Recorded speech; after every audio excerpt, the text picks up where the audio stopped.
All right. Here we go. We're doing this a little different this week on Bucks and Brews. We're going live on Podbean. At the same time we do the Zoom, Mike is joining us this week. We're going to talk about our journey. And before we get too far into this, we're going to talk about what we're drinking. Nick brought something special tonight. I did. I say I'm really excited for tonight's episode because it's all about me, and that's the number one thing I care about in life. True story. So I went and got a Founders Charisse. So it's an ale made with cherries, usually full of great cherry flavor. Hits the mouth, sweet, and say actually I borrowed one of yours and shared with you one of mine. So that's what I'm going to be drinking all night long is just some Charisse from Founders. Well, and I brought in a couple of fun beers. I was to basically share with the Charisse. I'm trying to put in a password here because, why not? That way I can share that we're actually live tonight. So I brought in CEO Stout from Right Brain to mix with the Charisse, which I agree with Nick, we're a little overpowering. Yeah, this coffee, the coffee in this is very, it's a big coffee in this CEO Stout. So, and then when I get done with wanting the CEO Stout, I have from Saugatuck Brewing the original Neapolitan Milk Stout. So it's a stout night for me. Yeah. Mike's over here. I'm sure he has some fun stuff. So we got the Saugatuck Brewing glasses, but we prefer the old Bucks and Brews glasses. Mike, what do you got? It's kind of a supporting of Grand Armory Brewing night for me. I did a little searching yesterday and found a Fluffernutter peanut butter stout. So it's basically marshmallow stout. So it's basically going to be like None of Your Business with peanut butter. Okay, nice. And then when that's done, also from Grand Armory, a white chocolate blonde. Sounds really good. Does sound really good. So this week we're going to talk about our journeys because Nick and I thought it'd be important to share where we've come from and are going to, and Mike's joining us because he's also got a good story. And we're just going to kind of flow with that. I think Nick's going to talk to me first, and then I'll talk to him, and we'll both talk to Mike. How's that sound?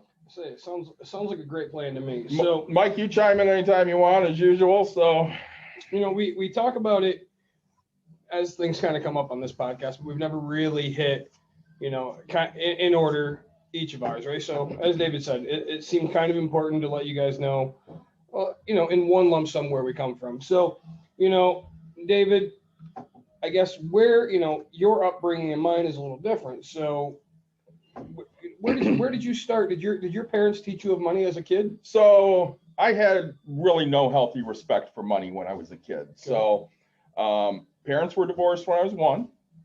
I grew up in my grandmother's house with my aunt, my mom, and an asswipe.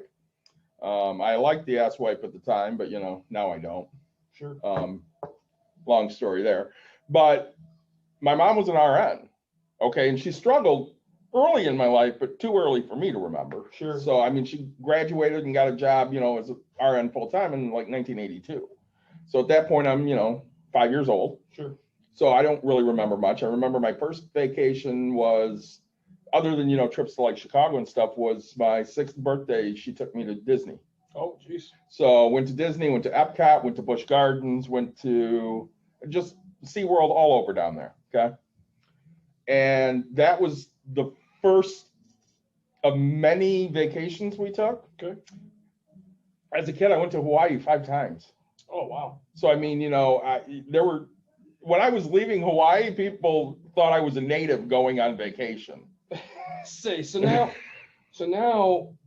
I guess, like, looking at all those vacations, did your mom go into debt for those? Do you know? Did she? She did not, because what happened was my grandmother bought that house in 1972, and you've seen the house. It's a big place. It's a large house. Mike spent many, many times in the summer there, basketball or in the pool or whatever. And they split the bills 3 ways: my grandmother, my mom, and my aunt. Sure. It's about 5,000 square feet. It's about 8 bedrooms. Yeah. So you never felt like you were on top of anyone. Shout out to Eric. I see he's on. So, she never had to go in debt for anything. She just had plenty of money. Sure. Mortgage was basically paid because my grandmother was great with money. I mean, she grew up in the Depression. Sure. And, when she was a kid, I don't want to say my great grandmother was a whore. Yeah. But my great grandmother was a whore. So my grandmother basically raised the kids. Okay. And she got out of there basically when she turned 18. She married my grandpa when she turned 18. I think he came from Mattoon, Illinois. They met in Chicago. They ended up moving to Michigan. Okay. So, they ended up getting divorced. I think my mom was early teens. And then my grandmother remarried a shithead. So my mom never really had to worry about money. She was making great money as an RN. Sure. She only had a third of the bills to pay. So, and she wasn't paying any of the mortgage at that point. I mean, it was a third of electric. It was a third of gas. Sure. It was a third of the cable bill. Right. Which, I mean, they say, when you're making RN money and you have other money, it's not horrible. So. Tax return every year went to pay for whatever vacation we took. Okay. So. And you took one a year at least? We took one a year at least. We took a big one a year. I mean, we might do something else. Sure. Might, go to a Cubs game or something, for 3 days or something. But sure. But we took one big vacation. Like I remember we had a run. 86, we went to Hawaii for the first time. 87, we did DC. Oh, wow. 88, we did Hawaii, and we did 3 islands. We did the Big Island, Maui, and Oahu. Okay. The year after that, we went to LA to see my father's family. Then we went back to Hawaii. I mean, we went to Hawaii every other year from 86 to 80 or to 94. Oh, yeah. So you went quite a bit. I went a lot. And I mean, I love Honolulu. Nick has asked me all the time. He's like, why do you want to go to Hawaii so much? It's so damn expensive. You can go to Mexico for a fraction of the cost. Yeah, you can. But I've been there, 6 times now. I really like it. Yeah. It feels like home. So now, Gracie, you're living at home. And now, when did you decide that you were no longer going to live with your mom? And what did you move to an apartment? Like, what did that look like? So I was one of those that was firmly in belief of live with your parents as long as you can. Okay. So I decided I wanted to move out of Plainwell. I was adamant I wanted to move out of Plainwell. So I moved to Rockford, Illinois. My plan was to go to Northern Illinois University. I spent a year at community college in Illinois after spending a year at community college in Michigan. And Mike ended up moving down after he graduated from Albion. And we needed to work, so we got jobs as salesmen, which was horrible. It was just a horrible job. Sure. Long hours. I mean, we'd work like 15, 16-hour days. Yeah. So we made nothing. Mike found out quickly he was not good at sales. Sure. Like when we started, I remember, you had to pitch these. Yep. There we go. So before my internet crapped out like an idiot, we were talking about The best job ever. best job ever. Moving out of your mom's house and you. Well, I hadn't moved out yet. She moved with me to Illinois. Oh, your mom. Oh yeah, she moved with me to Illinois Okay. because I didn't want to be away from my cat. Sure. So, which sounds crazy, but I'm gonna drink. it sounds crazy, but I love my cat. All my cats. So basically, Mike and I got a job selling Filter Queens. Yep. 15, 16, 17-hour days. And Mike, when we originally had to pitch to family. So we both had to pitch to my mother. Sure. And I remember her telling me, Mike is so much smoother at this than you are. You kind of suck. And I did. I was horrible because I'm not good at sitting there and reading something and memorizing it, which Mike is perfect. I mean, Mike will look at it once and he's got it down and it sounds smooth and he's good. Yeah. Acting career in the future. Me, Right. Me, I need to say it a few times. And once I get it in my head, then it's just natural. And now like me and you, we're just bullshitting. Sure. So Mike ended up being very, very bad at sales. I was actually decent, but we made no money. Yeah. So that was kind of, awful. Mike ended up having a seizure. So he ended up moving back to Michigan because, he needed some medical care and couldn't drive anymore because of the seizure. So he didn't drive for a couple of years. Sure. So, at that point, I really didn't know what to do. So I just kind of hung out. I literally hung out for 2 years and didn't do shit. It was ridiculous and pathetic. And if I could go back and beat the hell out of myself, I would. Sure. And your mom's supporting you while you're hanging out. Basically, yeah. Yeah. I was going into debt because, I just didn't want to do anything. I wasn't motivated. I was just kind of a lazy piece of shit. And well, I'm not lazy anymore, but I'm still a piece of shit. So, I moved back in 99, summer of 99. Mike helped move me back. So your mom moves back too? She moved back too. Okay. I was dating a girl, and, it's always a girl. Happens. And she was kind of an idiot, but I moved back for her because she was cute. Yeah. And that fizzled quickly after I moved back. And basically, in the time I was in Illinois, I had blown through about $18,000 and took myself about $30,000 in debt. Okay. So, credit card debt. Credit card debt. All of it. All of it. Just not even like new car, just credit card No, debt. just credit card debt. Okay. I bought a lot of CDs. Okay. So you weren't just. I made a lot of phone calls. Oh yeah, because back in the day. Back in the day, long distance. I missed my friends, so Mike and I would spend, I don't know, 3-4 hours a day on the phone. Sure. And great for people that don't understand. I came out of the end of that generation, but I remember, I'm still part of it was really cool when Sprint went from 9 o'clock to 7 o'clock 3 nights and weekends, you had to watch your minutes, but like calling long distance cost a lot of money. So I remember I had whatever the popular one was back then. It wasn't AT&T. It was like Nextel. No, it was a landline, but it was like so this was landlines. It was. Oh, wow. It started with an A, but for the life of me, I can't remember the name of it. It's whatever preceded AT&T. Okay.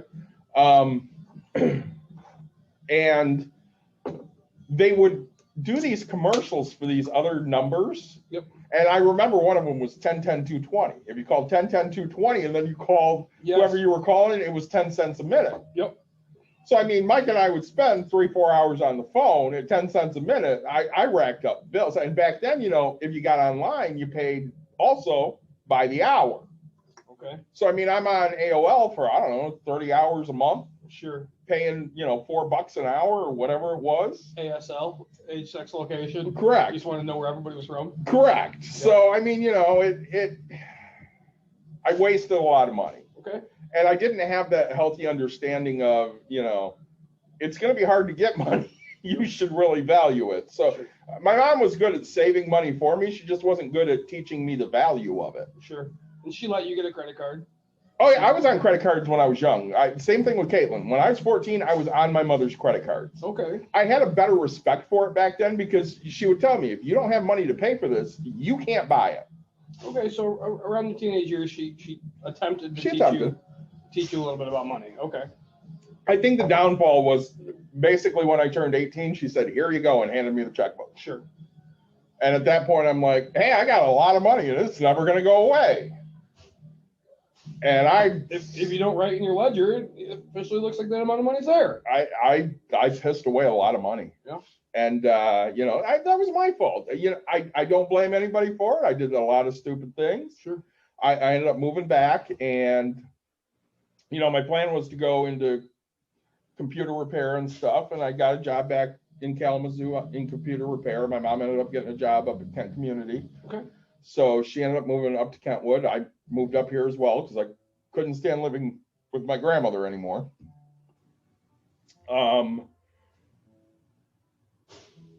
I did that for a couple of years. I stayed with my mom. Okay. I moved out. How old are you about this time?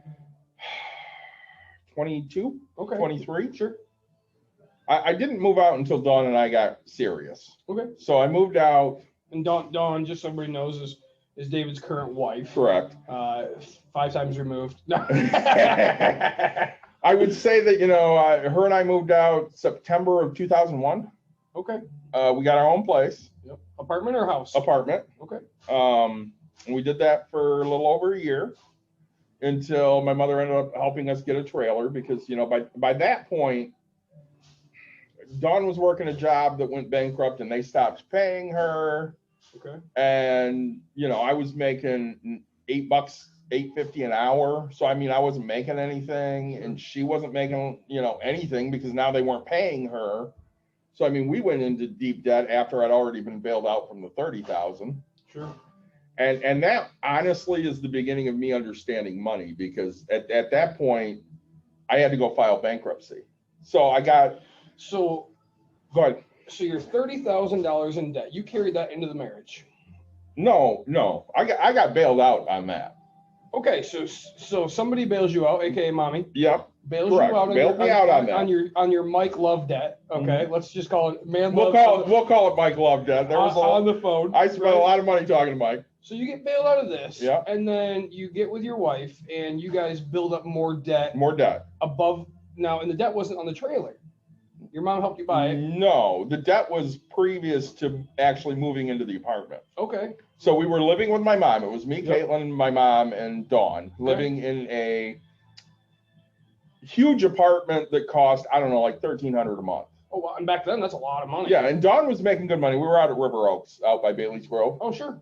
Dawn was making good money. She was working as a CNA, and back then they still paid like $10, $11. They paid $10, $11 now. Yeah. So, But they paid it back then. So, it was pretty good money back Sure. then, 2001. And she could afford to pay half the rent. That wasn't a big deal. But anything else we did was, kind of on me. And then she left being a CNA and she went and worked for a cemetery. Yep. And when she got hired in at the cemetery, she got hired in at $16.50 an hour. It's good money. So, we were making good money for about 2 months. Okay. And then that company went bankrupt and was bought by another company, which said, hey, hang out. We'll make it right when this is official. Oh, geez. So she stayed for like 6 months until she decided, all right, this is bull, because they decided, hey, everybody's commission only, screw you. Oh, wow. So by this point, we're probably, I don't know, 20,000 in debt. Because again, I don't have a good handle on money. Sure. And this is credit card again? Credit card again. So, Credit card, and we had taken out some short-term loans. so when Like you say short, City Financial. okay. And They would send crap in the mail, and you take out like a 2-year loan and pay like $500 back, and they give you like $2,000. okay. So they had tried to get me to sign over title to my truck as collateral, and I told them to get Ben. Sure. So Dawn and I basically got to the point where Discover Card served me papers that they were gonna, take me to court. Sure. So that was on a Friday, I believe, and I was due in court on Tuesday. Oh, wow. Quick. So I went with my Aunt Linda, who was not really my aunt, but a good friend of my mom's. I went with Aunt Linda down to the courthouse in Grand Rapids and filed bankruptcy on Monday. 61st District Court, right? Correct. 61 or 63? I don't know. It was one of them. Yep. Downtown, and I filed bankruptcy. It was humiliating. I hated every moment of it. Dawn and I did all the paperwork ourselves. We went through the entire bankruptcy ourselves. The judge was the kindest gentleman I ever met in that type of situation, to the point that I helped one of my coworkers file bankruptcy as well. And when she had to go in front of the judge, I was with her. It was the same judge. Yeah. Dawn and I are in court, and they're talking to somebody before us because they only did like 1 or 2 cases after us. Okay. And we have a big bankruptcy lawyer in town here. I won't mention his name because I don't want him to sue me, because Sure. I think he's just a total piece of crap. Does he have a commercial? He does. Yeah, which those are always pieces of He used to work with another guy, Dale Sprick. He used to work Oh, with. yeah. So I'm not going to say who used to work with Dale Sprick, but whoever it is. Yeah. We went and sat down in his office and we're like, we don't know what to do. And he goes, well, you have to sell everything you own because you don't have shit. Yeah. And you have to pay me $1,000 to do this for you. And we're like, We're good. I don't have 1,000. So, we just kind of left defeated, and Dawn started doing some research. She goes, I think we can do this ourselves. So we did. We show up to court that day, and the dude that wanted $1,000 from us wasn't there. He sent all of his, assistants there to be in court for people, which that kind of pissed us off, but we didn't pay him, so whatever. I remember there was a couple that went before us. It was their second bankruptcy. You can only file bankruptcy once every 7 years. Sure. They were there like 10 years before. And I looked at Dawn, and of course, you can't really talk. You're in front of the judge. You don't want to talk. Yeah. And I kind of whispered to her, will we ever be back here? She goes, hell no, we won't. Okay. So it's that moment right there where you decided, hey, I have to change something. So you get through your bankruptcy, and you settle all your debts and you do all that. So you leave court. What do you change? I don't know if any change happened immediately. I mean, at the time I'm working at Priority. Yep. Oh, okay. So you already have. I was at Priority, but I still wasn't making any money. And at this point, Mike and I weren't talking. So, I mean, he didn't know any of this was going on. So like I got hired at a Priority for 20 hours a week at $9.25 an hour. Okay. And the lady that hired me, Trish Lake, wonderful woman. I still keep in contact with her. She told me specifically, because she left like 2 months after I got hired. She goes, I didn't hire you to be an assistant. You have better skills than that. You can go places if you want to. I just got your foot in the door. That knowing people like that's a huge thing. It was huge. And I mean, she didn't know me from Adam. Yep. So the fact that she did that for me, that was great. And I started at $9.25. I remember the second boss I had technically told me about that big raise I got, which was 7 1/3 cents. And I about lost it. Sure. Because, she wanted to make a big deal out of 7 1/3 cents. And I really didn't start making money at Priority until I'd been there just over 2 years. Okay. At that point, I got hired in full time. I got a promotion, and I went from $9.33 to 14 something an hour. So now during this 9:43, Mm-hmm. I mean, are you budgeting? Are you doing anything at this point? I can't say we were really budgeting. We were living paycheck to paycheck. But you weren't taking on any We more weren't. debt. We were taking on small amounts of debt, but nothing grand. Like we had the trailer, so I mean that was debt. Yep. I had to upgrade my vehicle. That was debt. Okay. But as far as credit cards, I can't say they were 100% paid off like they are now. But I was carrying balances that it wasn't good, but it could be paid. Manageable. I wasn't paying minimum balances. I was paying a decent amount, but it was still balanced. Sure. So, I mean, really, I don't think real change happened until my mother blew herself up. Okay. So, and then everybody that doesn't know this story, I'll tell it real quick, right? David's coaching softball, and he gets a phone call that his mom blew herself up, and you're like, what does that mean? So, come to find out, his mom filled up a couple gallons of gas in a gas can, left it in a car on like a 90-degree day, goes into her car, lights a cigarette up, right? And once the spark happens, whoosh, and so she gets burned. Yeah. And then you realize that your mom has a potential not to be the financial person anymore. I really did. And I mean, it worked out financially for us because, the insurance company paid us to take care of her. Sure. So, I mean, for like 6-8 weeks, we didn't live at home. Okay. I mean, we lived on the road. We would come home every night because Dawn and I had to go to work in Grand Rapids. Yep. And at this point, I wasn't working from home. I was working, out at Beltline and Leonard. Yep.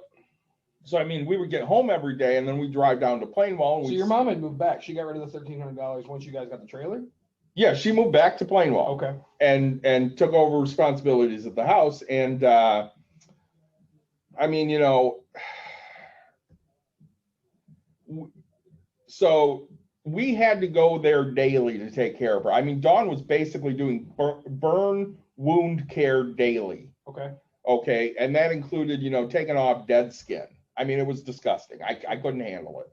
Caitlin, for a time, lived down there for a couple weeks to help take care of my mom, but she couldn't do that stuff. You know what I mean? She could make lunch. Being a CNA, I mean, right, you're wiping asses. I mean, my Yeah. wife started in that Yeah. same side. So, you have more care for the human than you do the actual disgustingness of what it is. Right. So,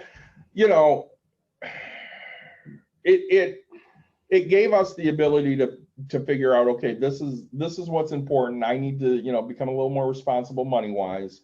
At that point, I started getting a lot of overtime at work because I was literally the only person doing my job. Sure. Okay.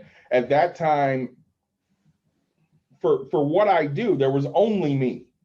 I had some support in, there was like 3 other people that could do a little bit of what I did, but I had to do the majority of it. And at the time, my boss, who's one of the best bosses I ever had, shout out to Joni Wagner, she basically told me, from January to June, you're probably going to have overtime. Work as much as you need to. Sure. And I said, okay. And I took advantage of that. I did that. And people like you and me, I mean, I had to put 40 in at the office. okay.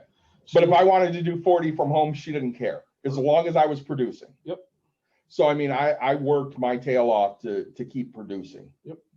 I worked overtime from 2008 to, I believe, 2015, pretty much every week. Sure.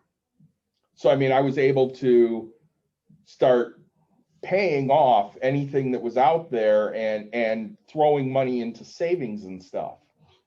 So I guess, sorry, and stuff. I mean, are you investing at this time? Or are you just strictly savings? I was trying to just build up savings at this Okay. point. Dawn and I knew we wanted to take a vacation at some point, and for Caitlin's 16th birthday, we ended up booking a trip to Hawaii because I love Hawaii. Yeah. So we did that in 2012. Yep. Which is really the last vacation I took, other than, trips to Chicago or whatever. Sure. And, since then, it got tight when I lost overtime. They forced me to go salary because, I was working too much. I really was. I mean, you're working 80 hours a week. You're making, Yeah, I made that's 20, that's 100 hours, right? I made 20, 30 times over my, or not times, but Yeah. 20, 30,000 over my salary a couple of those years because I didn't have extra help. So like, they finally gave me another person, and this one of the sweetest people in the world, but she's my mother's age. Sure. And not great with technology. So she could do a little bit, but not enough to actually help me. And if I asked her to help, she just didn't know what to do. Sure. So I ended up, all right, fine. I'm just gonna do it myself, because if I do it myself, it's gonna be right. Yeah, I'm gonna work, way more than I have to, but once they shoved me to salary, it turned into, all right, well, you're paying me basically to work 40 to 45 hours. I'm not going to do much more than that. No, I mean, and right, you find that we talk about that in work equality, or, we talk about that with work compensation, money compensation, and now, so you go to salary. Yep. And when do you start investing money? I probably didn't start investing until my aunt passed away. Okay. So my aunt passed away in 2015. Yep. End of 2015. And my mom got that, huge life insurance policy of hers. Yep. And at that point, I decided I wanted to go back to school. Not finishing my degree was a regret. So I wanna step back real quick. Sure.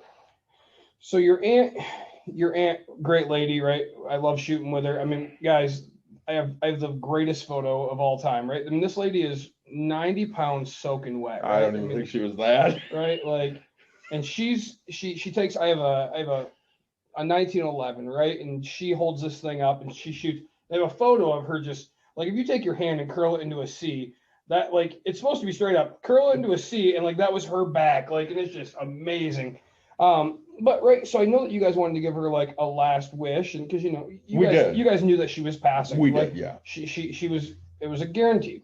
So you buy an RV. Yeah, I did. Okay, now did you take debt on this RV? I did. Okay, so you're still going into debt. You're not investing at this point. Correct. We bought an RV. It was about 15,000. Yep. I took a loan out. Yep. They got it through Chemical Bank, which, I've never been into camping. Like Mike loves camping. Our other friend Mikey loves camping. You like camping. I do. I hate camping. Sure. To me, I camp every night at my Yeah. house. I pay a lot of money for my house. Yeah. I'm not going to go live in the wilderness. So she wanted to go to Tucson in the worst way. Yep. And she refused to get on an airplane. Sure. So Dawn and I decided, well, the only way to get her there is to either rent or buy a motorhome. Yep. Because we could drive that and sit in it and, Stop when you wanted. basically, yeah. Get up, stretch, do whatever you want. So we decide in July of 15 that we're going. Yep. So you had to go do concessions that day. I remember because I wasn't there. We left on a Sunday. Yep. We made it just the other side of St. Louis, and she wasn't feeling good when we picked her up. It should have been a sign. Sure. And I think the worst part about my aunt was she just refused to take care of herself. Okay, so she wouldn't eat and stuff, and then she'd get sick and she'd puke all day, and she had colon cancer, so that's what ended up taking her. And we get the other side of St. Louis, and we decide we're stopping for the night because all of a sudden the air conditioning's gone. Sure. It's July in Missouri. So we stop at a campsite. We go, to talk to her and see what she wants to do. And she's just unresponsive in the back. So we ended up with an ambulance ride to the local hospital. So I'm in that going there, and people at the campsite were great. I mean, one guy at the campsite gave Dawn his vehicle to drive to the hospital. Sure. So now you see why I like camping, right? It's those types of people those types of people are great. I mean, they're great people. Yes. I don't like to camp. So we go, and Dawn ends up coming to the hospital, and we're sitting there, and the doctor goes, "What do you want me to do?" I'm like, "I just need to know, is this woman going to die today?" He goes, "No, but she's going to die." And I'm like, "Yeah, I get that." We figured, we already knew that. Should I be turning around and going back home, or is she going to die like right now? And he goes, "She'll be okay." Yeah, I would turn around and go home. So we literally, Dawn took the car back that the guy let her borrow, Yep. unhooked the motorhome, came to the hospital, picked us up, and we left at midnight to drive all the way back to Michigan. Sure. We stopped. My wife is great at not sleeping. We stopped somewhere in Illinois for like 2 hours because Dawn was falling asleep. Yep. And she had to catch some sleep, and I just couldn't stay awake. And at that point, she slept 2 hours, woke up, and she drove all the way back. Sure. No air conditioning. It was awful. So, all right. So then, we're 2015, Yep. 2016. You get this money, you start investing your mom's money, theoretically. Yeah, I sat down. So I've had an account with United Bank for many years. Sure. And at that point, I knew I wanted to finish my degree. I figured if I went into something in finance, I could help the girls I coach. Sure. Because I have a great understanding of how to save money, how to budget. What I was always missing was that investment piece. So I'm like, well, if I finish my degree and it's in finance, I can learn how to invest better. But at that time, I mean, we're talking $250,000. Yep. I didn't feel comfortable touching that money. So instead, I went to United Bank and I had them hook me up with the financial advisor there. And we invested my mother's money there. And honestly, it's done great. So we put about $250,000 with United. It's LPL Financial. Shout out to them. I think right now she's sitting at about 220.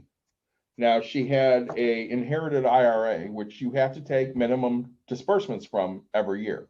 So she gets a quarterly check.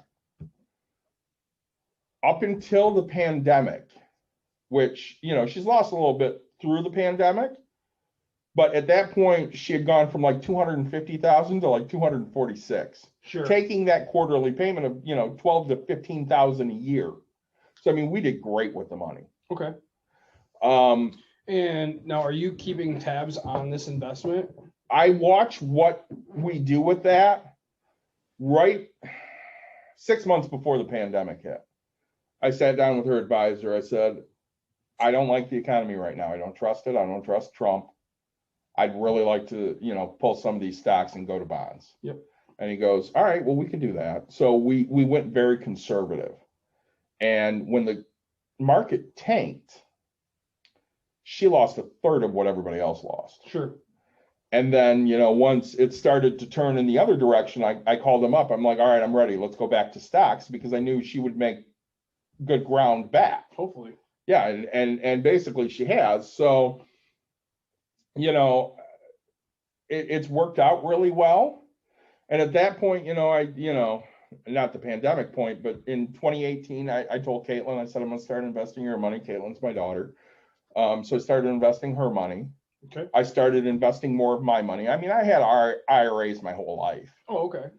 So, I mean, I had some stuff. I had a 401k through work, and, when we got fully taken over, it turned into a 403b. Yep. So, So if you want to know what those are, we have another podcast that talks strictly about those. yeah. So, I mean, those were out there, but I didn't pay much attention to them until probably, later teens being 20 teens. Yeah. And now I guess I'm full circle. I'm fully on board with, this is what I need to do. So I'm always throwing extra money at my IRAs or investment tools. Mike came up to work the business. For anybody that's listening live that has not listened to us before, my wife owns a rage room here in Byron Center, Michigan, which is just outside of Grand Rapids. And Mike many times comes up and works for free. And we sat there talking about our Webull account. Yep. And he's like, yeah, I was looking into the stock and I bought some of it and it shot up on me. So I'm like, ooh, that's interesting. I had no available cash in my Webull, so I had to, wait to put in cash, but I went and bought some of that stock because, Mike liked it, and I started looking into it, and I'm like, yeah, this stock has a chance to, double. Yeah. I mean, it's like $13 a share. Sure. So I threw a little bit of money into it because I'm like, hey, why not? And I mean, we know, because, anybody that's listened to Bucks and Brews knows we love investing. We'll take a shot. Oh, yeah. We like to do those things. We like to talk about, what each other's doing, what we're putting our money into. Mike started investing more heavily. For anybody that has followed us recently, that he started doing DoorDash. Yeah. Strictly for investments. I mean, Right. Which still to me just blows, like, I don't know. I mean, whether he did it on his own, whether he listened to Bucks and Brute, like, we know that he joins us quite a bit. Like, to us, dude, like, that's a huge victory for us. So, like, it's everything that we started this thing for, right? Well, and honestly, I mean, for anybody that watches this later when we upload it to YouTube, Mike's got the shirt on, I got the shirt on. Nick does not. We love doing Bucks and Brews. Mike is like a co-host because he joins us more than anybody. I mean, Sure. Hummer joins us a decent amount, but Mike's here quite a bit, and most of the time he's listening. Mike, give a shout out because you're listening. No, don't just wave. Say He just something, waves. dummy. So, I love it. I Yeah, think I my love favorite it. part We is just- when Dave and Nick argue about things. we paid money for him to say, I love it. Yeah, Like, we you guys, really did. yeah, we have enough money to pay sponsorships, and that's what we got out of that. Like, Hey. next time you said he's really good at reading something, I'm going to give you a script so you could read it, okay? Because I love it. Wow, that was. I will say, for anybody that's joining us right now live, Yeah. in 2 weeks, basically, two Saturdays from now, we'll be doing a live baseball episode with a special sponsor of Ailbird, who's giving us some peanut butter porter. Very exciting. I'm very excited about that. Mike will be here in studio. Yep. And then a full day at break room therapy because, of course, I can't get away from work. But go ahead, Nick. You had another question. No, so you're right. So we're moving forward. You're investing your mom's money. You're seeing what that kind of does. You start putting things towards where you want to go. Yep. And then you start going crazy with, hey, I need to, you start find something clicks in your head that says, I need to diversify my portfolio. Yep, absolutely. And I mean, I'm all over the place. I have money in Fundrise. I have money in Prosper. I have money in Public. I have money in Stash. I have money in Acorns. I have money in Betterment. Sure. I'm all over the place because, you know, at the end of the day, I want limited exposure, I guess would be a good way to put that. I don't want to, you know, overly invest in something I could lose a ton of money in. Yeah, say one company could fail, right? Right. That's exactly it. I mean, we ran into that. We did the meme stock episode. Yep. And Robinhood took just a freaking beating over their, you know, restricting of trades for GameStop and AMC. And the first thing you said is, I'd sell all my stock that I have with Robinhood. And of course, because that happened, every other trading platform that basically allows you to trade for free just goes said, if you want to transfer your account here, if you have a minimum of this amount of money, you can transfer it for free. We'll pay the $75. Damn right. So I said to Caitlin, I could have transferred mine anywhere because I had about $2,500 in Robinhood. Sure. She only had about 1,000. And like with Webull, if you did it, you had to be over $2,000. Sure. Public, you had to be over like $100. So I told Caitlin, I'm like, hey, we can get a free stocks if we do Public. Let's just do that, and we'll both transfer over there. So that's what we did.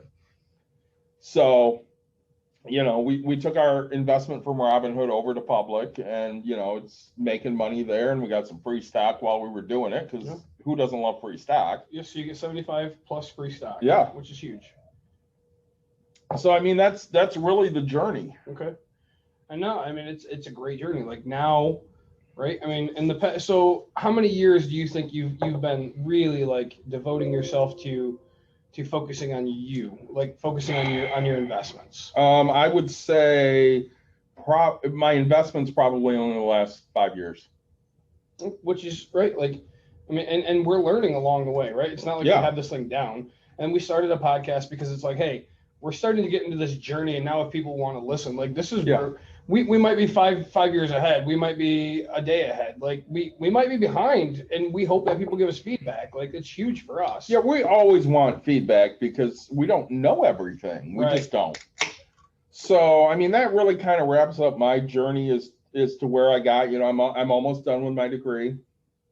I'll finish that up this year. Are you college debt with that or no? No college debt. Okay. So tuition reimbursement, I get $3,000 a year. Yep. I pay the rest out of pocket. No debt.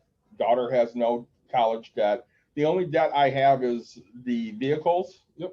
Which I only have 2. Mine pays off at the end of the year, and then Dawn's pays off a year from March. Sure. So a year from now, or 2 years from now. I don't know. It doesn't matter. And the house. Sure. Which I just, you know, for anybody that's listened to us before, I just refinanced the house. And it'll pay off in probably about 12 and a half years, depending on how quick I pay it. Because you refinance into a 15. I refinanced into a 15, and I'm throwing extra payments at it. Sure. All the time. Yep, which is great. Yep. So that's my journey, and that probably took up way more time than it needed to. But we're gonna switch over to Nick's journey now, and I get to ask questions. So, you know, as we said, this is about me all of a sudden. So this is my favorite part. So I know with you, Nick. Yeah. You grew up very poor. I mean, working class family. Yeah. I mean, so some half of my side worked. Right. So you didn't get to do all the vacation stuff that I did. Correct. Which is probably why, you know, in my later life, like my wife wants to take so many vacations, and I want to start vacationing too. Yep. But it's not as pressing of a need for me because I took so many when I was a kid. Sure. Whereas you didn't get to do that. So now you want to go on vacation all the time, I know. Yeah, of course. You just came back from a vacation because you went away for a weekend. And yeah. I saw the pictures. You had a blast up there running around on a 4-wheeler and stuff. Yeah. So, you know, he's never, you know, he actually did say he's going to listen to one of these. So if you're a Grand Rapids person, I'll give you guys anything. Chris Johnson, Johnson Mechanical, my heating and cooling #1 guy. If anybody has anything that they're looking for HVAC stuff, this is the #1 guy. Like, honestly, let's say overnight, becomes one of my very close friends. And we don't talk as much as I would love. Like none of my Yeah. real friends, we talk. Like Yeah. we did this so we could talk more. Yeah, But literally, we would talk every 2 or 3 months. maybe, right? Like if Yeah. we were lucky. Like and halftime it was like you'd invite me to an event and I'd be like, oh, that's kind of important. Hey, I'm gonna get there, right? Like Right. I'd invite you to something like my daughter's birthday, right? Right. David is one of my good friends. Like we kept each other, but like we're so focused on our life. Like Yeah. we're so focused on that next thing. You don't take time to sit there and say, hey, I'm just going to go drink with my buddy today because I have other stuff to do. Right. Like, you know, saying Now we make time to drink every week with each other because literally this is what we are doing. Yeah, I say, and our wives can't say anything about it, right? They support it. True story. So, no, you know, I did. I don't remember before really age 5. My parents, I think it was 5. My parents divorced, right? Yep. All I remember is fighting and stuff like that. So, you know, I grew up in a neighborhood. So my dad goes and lives with another family member of my mom's side. Yep. And so we have 2 families living in a house in the ghetto, right, of Grand Rapids. My dad's an auto body person, like, you know, so never really made the big time. Went and started a business later in life, trying to do auto body by himself. That folded. You know, I wish I knew my business side now so I could have helped and stuff like that, but it is what it is, right? Right. My mother, right, followed my grandfather's steps, right? 18 years old, she walks out and goes into a factory, works at Steelcase. Yep. You know, so and she's always been the low man on the totem pole. Like literally, my mom worked in the line, has always worked in the line. Like she's a line worker. She's never gone to management, never gone to the next step. Like she shows up every fucking day, does her job, and that's fine. Well, and for those of you that don't know Grand Rapids, so Steelcase, it's Steelcase. Herman Miller. Herman Miller. It used to be GM was here. Yep, Those were the big places. If you got into one of those places, you were set. you made it. Yep. No, you know, and so, you know, we weren't, my mom lived paycheck to paycheck, right? You know, learning more throughout time, it's been a difference. So she was paycheck to paycheck. We never really had those luxuries. So my grandfather, right, worked at Steelcase. My grandmother, she worked, I remember like a little bit of my stretch. She worked at Michigan Bulb, which is like a place that made flowers, right? So she was very happy about that. Or like, you know, they packaged flower bulbs. Yeah. And so my grandfather retired. They were sitting very well. I was raised by my grandparents, right? Because my mom, I mean, at the time she's working early first shift or second shift type thing. So I'd get up at 3 a.m. to get brought to my grandparents so I can go to school because they had to bring me to school or stuff like that. Right. You know, when you talk about camping, you know, my grandparents loved to camp. So my vacations were, hey, your grandparents have a seasonal place. You're going to go spend the summer with them. You're going to go camping. You're going to go do that. So camping was a big thing for you. Yeah. Right? That was your vacation. Well, yeah, for the most part. You know, older I got, so like sixth grade, I had the trip with school. Yeah. That I had to like fundraise my ass off for. Right. To go to Cedar Point, right? Well, and I know with you how big of an influence your grandma and grandpa were. Oh, like, I mean, just Huge. extreme, right? Like, and for anybody that hasn't listened to us before, so Nick and I didn't realize we knew each other for many years. Like that came later in life because I coached for many years and Nick was an umpire and I'd see him around and stuff, but I didn't realize his grandfather umpired a majority of the games that I coached in my life, you know, especially in Little League. Oh yeah. He was always there. Well, you know, and so, right. So my young life, I didn't have those types of things. You know, we probably went to Michigan's Adventure, right? Yeah. Well, yeah. And my mom's version of vacation for us kids, right? And I will always remember it. But so we live we live in Wyoming, and our vacation was a hotel that was new built in Wyoming. Right. Right. Like, because they had a pool. And so, of course, you know, like it was, pool equals vacation. Exactly. Right. So, oh, hey, yeah, you guys, we're going to order pizza tonight while on vacation and get go to the pool, right? And it was okay, cool. Not to interrupt, Yeah. but before I turned 6 and we took that real first vacation, Yep. I remember my vacation every summer was we go to Coast Guard Festival. Mhm. We would stay at a Best Western up in Grand Haven. They had a pool. Yeah. And we would do the pool, we would do Coast Guard Festival. That was vacation every year for me up until, my mom graduated nursing school and, started making real money. Sure. And so like you don't remember, I guess, living kind of the way I did, let's say. Right. And like for me to get gifts, so like I grew up Catholic, which I went. Me too. Say Mike too. I go and do my confession of faith, and then we go out to dinner. Yeah, my grandparents pay for this, but like that's where we got our Sega Genesis, right? Because like everybody pooled their money and got us like one gift, So my brother and I get a Sega at this point.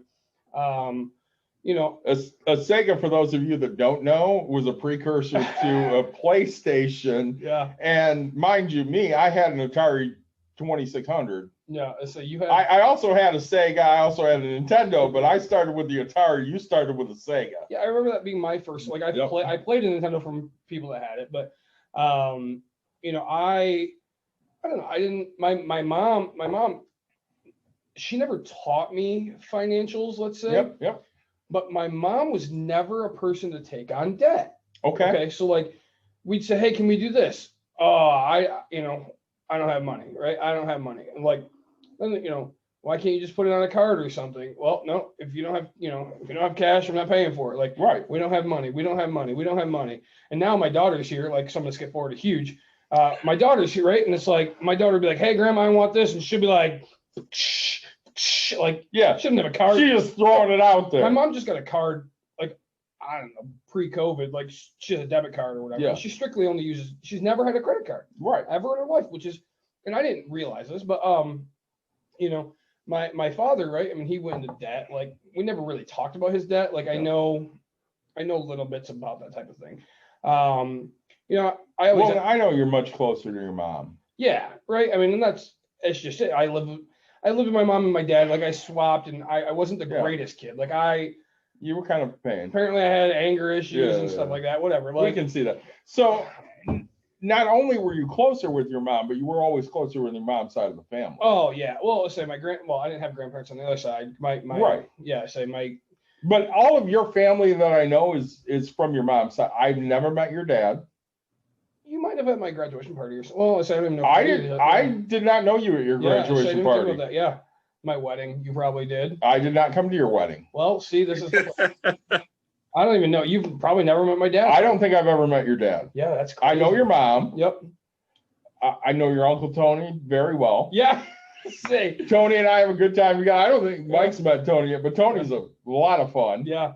So my grandparents were doing very well. And then, I remember I was 12 years old, and they're like, all right, we're going to Las Vegas and you're going to come with us. And I was like, what? So I hop in the car, right? And I take a 4-day cruise to get to Las Vegas. Yeah. I'm a young kid back when Circus was actually big, and like you've seen shows. So we played games, and they go gamble. Yep. They give us $10 back then, and that would last an entire day. I win a snake that wraps this freaking room, right? Like, what are you gonna do with that? And I was like, bringing it home. Like, I slept on that son of a bitch all the way home. So it was a minivan, right? So right. It was our RV. Right. But we'd stop and get food, and so like that's why I love to drive. I drove to South Dakota, right? Like, I love to drive too. My wife, on the other hand, right? She's like, I just want to fucking be there, right? And I'm like, look at the trees, look at the rocks, like look at where they like dug. You can see where they dug it out and put the freaking explosions, and. Not to interrupt. Yeah. But we drove to Chicago for my birthday, I don't know, like 3 years ago. Who doesn't drive to Chicago? I drive there Morons. a lot. And we ended up having to divert off of I-94, and we drove through Gary. Oh, I'm sorry. I took so many pictures of Gary. Yeah. Because literally it looked like a third world country. Yeah. Buildings that looked like they'd been bombed, no windows, blown out. I remember this one bar had this blow up doll in front of it. It said $5. I wasn't sure if that was for the doll or to get in the bar, but Yeah. I mean, I'm just saying. So go ahead, Nick. No, you're fine. So like, you know, again, spending most of my time with my grandparents, I picked blueberries. We picked strawberries. I mean, Yeah. we weren't gonna buy it at the fucking store. You can get your ass out there and pick it. Right. You know, so then like one of my first jobs was going to pick, right? So I'm Yep. working alongside Hispanic people who are out picking me, and I'm just like, geez. I remember the first time ever out picking my grandma, Yeah. right? Like she like had like a look of disappointment / like a look of pride, right? Like I don't know what that look was, but I'm sitting here like, because the rule was you couldn't eat blueberries until you filled your bowl. Right. Right. Like once you filled your bucket that was around your waist. So you had to fill it as quick as possible. So you eat some. Oh, heck yeah, man. Hell yeah. So I fill this thing, and I remember her going, because I just always got beat. Like she would be 3 buckets to my 1, right? So then. Well, you basically grew up in Granville. Yeah, yep. So I know with Mike is probably, even though he's wandering away right now, he probably can agree with this. So the first jobs that I remember us being offered in Plainwell, Yep. corn detasseling. Oh yeah. Did you ever get corn detasseling? No. Yeah, you could make X number of dollars corn detasseling. If Eric's on, I bet he probably corn detasseled. That was literally, they would send that out to the middle school and say, hey, you want to work this summer? Come and detassel corn. There you go. And you had those opportunities. Now, You didn't take them. in middle school, I was too lazy to do a damn thing. I wanted to, Sure. go hop in the pool or play a video game. I wasn't going to Sure. corn detassel. You would have jumped on that. So I'm bouncing back and forth with my parents when I'm younger. 6th grade, my dad and I get into a pretty big fight. I end up moving back with my mom / my grandparents. Like, Yep. I start in Granville School, 6th grade, meet some friends, and I get really big into bowling. So, I then turn like 14 and I get a job at a bowling alley, right? Like Bob's dead, so it's not going to get him in trouble. Yep. Nothing. So I go work at a bowling. I'm a pin setter, right? You have to Yep. be 18 to work on a freaking machine. I'm 14 years old making, I don't know, $16 an hour. Because he's like, I paid my head mechanic like 32. I'll give you half and you'll be happy. And I was like, shit, yeah. He goes, all you can bowl. So I made so much money an hour. Like when you think about it, the amount of games that I bowled, the amount of everything. So then I turned 16. Well, back then, bowling a game is what, like $1.50 a game? Nah, $2. I mean, $2? $2.50. I don't know. Okay, and you probably had your own shoes, but still, Oh, $2 a game. Yeah. And knowing you probably bowled, I don't know, 8-10 games. I probably bowled 20 a day. Okay, so you bowled 20 games a day Yeah. at $2. Yeah. You got your money's worth. And I was that young kid who, like, I'd throw a ball and I'd see something happen, I'd run to the back, and he didn't care because I was right on it, right? Right. I mean, yeah, okay, when leagues were there, I couldn't, I had to stay in the back, and that was Correct. fine. But so I'm working that job. Of course, right? I want a video camera, right? Yeah. My first, I had to learn how to save. You wanted a video camera, why? So I could edit, so I could watch how I threw the ball, where the reaction was happening, how I could learn to teach myself something. So, and here's the thing that I think my generation really missed. Okay, we didn't really have video cameras. If you did, they were very expensive. Yeah. I mean, they were old VHS tapes and big Mhm. on the shoulder type deal. By the time you were coming, I mean, you were born in '88. Yeah. So by the time, you were hitting that age, you're 13, 14 years old, it's the turn of the millennium. Yeah. And, camcorders are small now. Yeah. So mine was only yay big. I still have it. Right. And you're sitting there going, okay, well, if I videotape myself, Mhm. I can learn how to get better. Yeah. And that was one of those things that, when I grew up, the only way to get better was to play. Well, and the reason I learned that videotaping was because I was watching bowling on TV. Right. And so I figured if I'm watching bowling, there's a reason I can watch myself, right? Yeah. So then it just became, I wanted that. So, I work my butt off, save up, $500, get the camera, get the bag, get everything, and then my money's gone, right? And I was like, all right, this is kind of different, right? Like I just worked all this. Yeah, okay, the camera, I didn't use it as much as I wanted to. I mean, Yep. granted, I made funny videos and stuff like that with my friends, but I don't know. I didn't see the value. You didn't in it. get that gratification. Right. I mean, now shoot, you can slow everything down and do all that. But so I'm working. He sells the alley when I'm 16. New owner comes in and says, you got to be 18 to work in the back. See Where ya. was this? Park Center Lanes. Oh yeah, Park Center. So, and he goes, you got to be 18. So see ya. Right. We have no use for you. Okay. And I was like, okay. I kept a relationship. I think I bowled there a little bit. So, I turned 18, 19 years old. I guess 18, right? So I graduated high school. Yeah. I have no clue what I want to do in my life.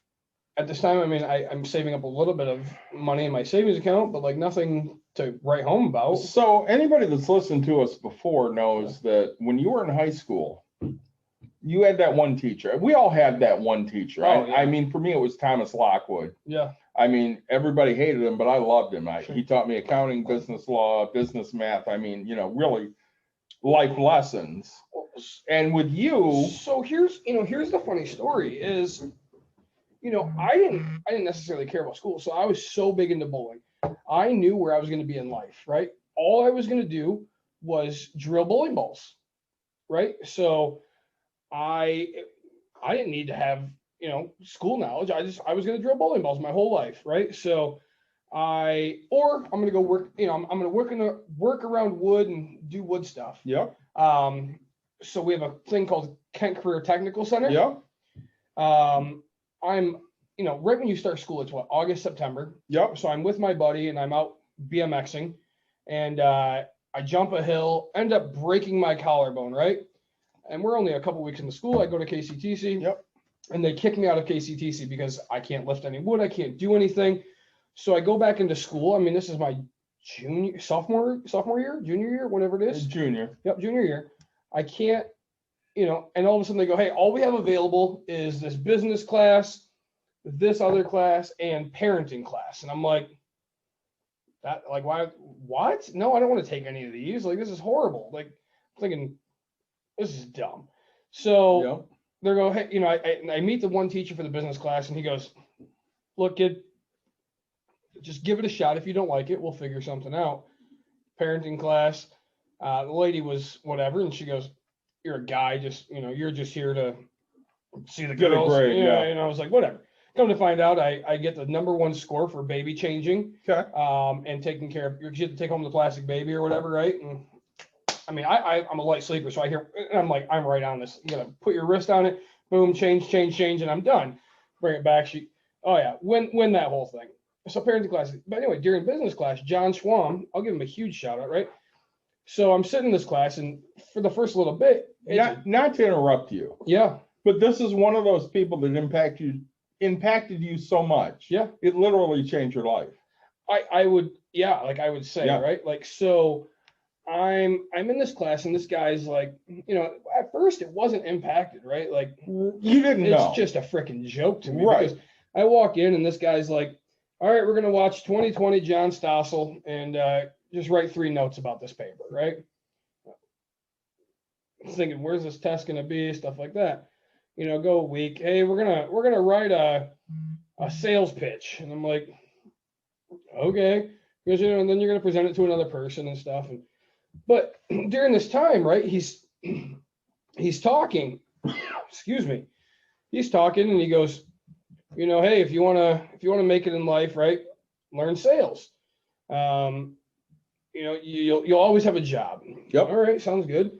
And then he goes, I used to own a jewelry shop. He goes, look, do you know how much people buy diamonds for?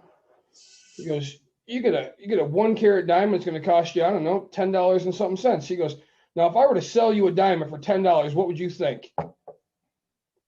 Huge. That's huge. He goes, $10. He goes, that thing's plastic. Its thing's broke. He goes, so that's why diamonds cost so damn much. He goes, jewelers can buy them for pennies on the dollar, but you're over here going, oh, it's cheap, it's fake, it's broke. He goes, he talks about grades of stuff, and he goes, when I look at it, he goes, that's a blemish or whatever. When I look at another person's diamond, that's a freaking crack. That thing is, and he goes, so you start learning these things. Yeah. And he goes, and one day he goes, all right, we're going to learn how to buy houses and stuff. He goes, so we're going to go onto this thing called Zillow, and we're going to go onto this thing called GRAR, G-R-A-R. Yep. And that's where houses are listed. He goes, whoever finds me the best deal, you'll get a guaranteed A. And he goes, and I'm going to buy the thing. Shut up. Nobody took him serious type thing. You did. Come to find out, this guy's a freaking real estate investor, and he goes, yeah, no, find me a rental property. So he's got students in every class finding him rental properties, right? And so this might be the smartest teacher ever. Dude, and people think that he's crazy just because he sits there and doesn't teach because he just shows John Stossel. But it's like, dude, when you listen to the guy teach, when you listen to his advice, like, holy crap, this man will teach you to be rich. Like, yeah, he's the guy who fights. Yeah, this school doesn't teach you shit. Yeah. He goes, we're going to talk about budgeting because that's what you didn't know. He goes, look, I don't know when you're ever going to learn what a freaking trapezoid does, but if you know what it does, good for you. But if you want to know what money is, here you go, right? And so, well, and I remember like the Pythagorean theorem. Yeah, was a huge deal. Yeah, I have no clue what it is. I couldn't recite it right now. I was great at that when I was in high school, but I couldn't tell you what the hell it is anymore, and I've never used it. A squared plus B squared is C squared or something? I don't know. Yes. Is it really? Mike, yes! Yes! I nailed it. He remembers. Mike, how many times have you used that? I've never used it in my life, other than when I was taking math tests. Correct. Yeah, like, right, and so, that's what happens. And so I'm not the greatest reader. I can read fine. My reading comprehension, not great. So Nick is underplaying this right now. If you've ever gotten a text message from Nick, that's writing. Okay, fine. You can read okay, but if you've ever gotten a text message from Nick, you have to decipher that because the writing is bad. Yeah, it's just, like there's no punctuation, there's no whatever. Nick writes like teenagers do now. Yes. Or honestly, millennials. I mean, you're a millennial. Yeah, I am. So I mean, millennials. Right, and so Mike and I are sitting here making sure punctuation's correct and it's got the right capitalization because it irritates the hell out of us. And you're sitting here going, I don't care if there's one capital letter in this. I don't care if there's a period. Well, and that was the thing, right? So like we go back to Schwam and it was, I would just be able to submit my 3 facts and he would never once underline anything. Just I had 3 facts, right? Yep. He never read those things, and if he did, whatever. Like, but he never judged on that aspect. He's like, here, this is what success looks like. This is what success is. And so it's like, man, that is big, right? So I learned how to find real estate things, and the guy literally goes and buys my freaking deal. Yeah. Right. Like, this is. You wish you would have bought it. Oh, dude, 10 times. But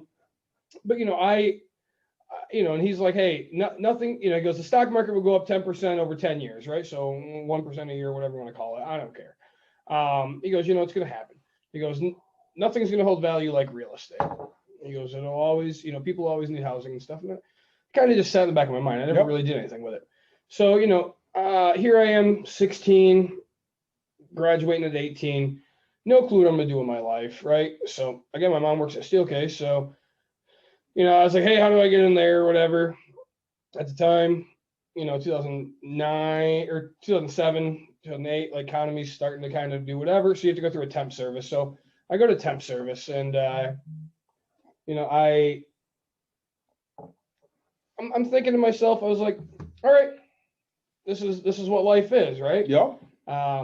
Meet my wife and I went to school together actually, but we didn't date until after in college and stuff like that. Yep. Because I never dated anybody I went to school with because like I'm not a drama person because I've seen so many crap relationships and rumors and just everything and it ruined it. So I dated plenty of people in other schools, stuff like that. But so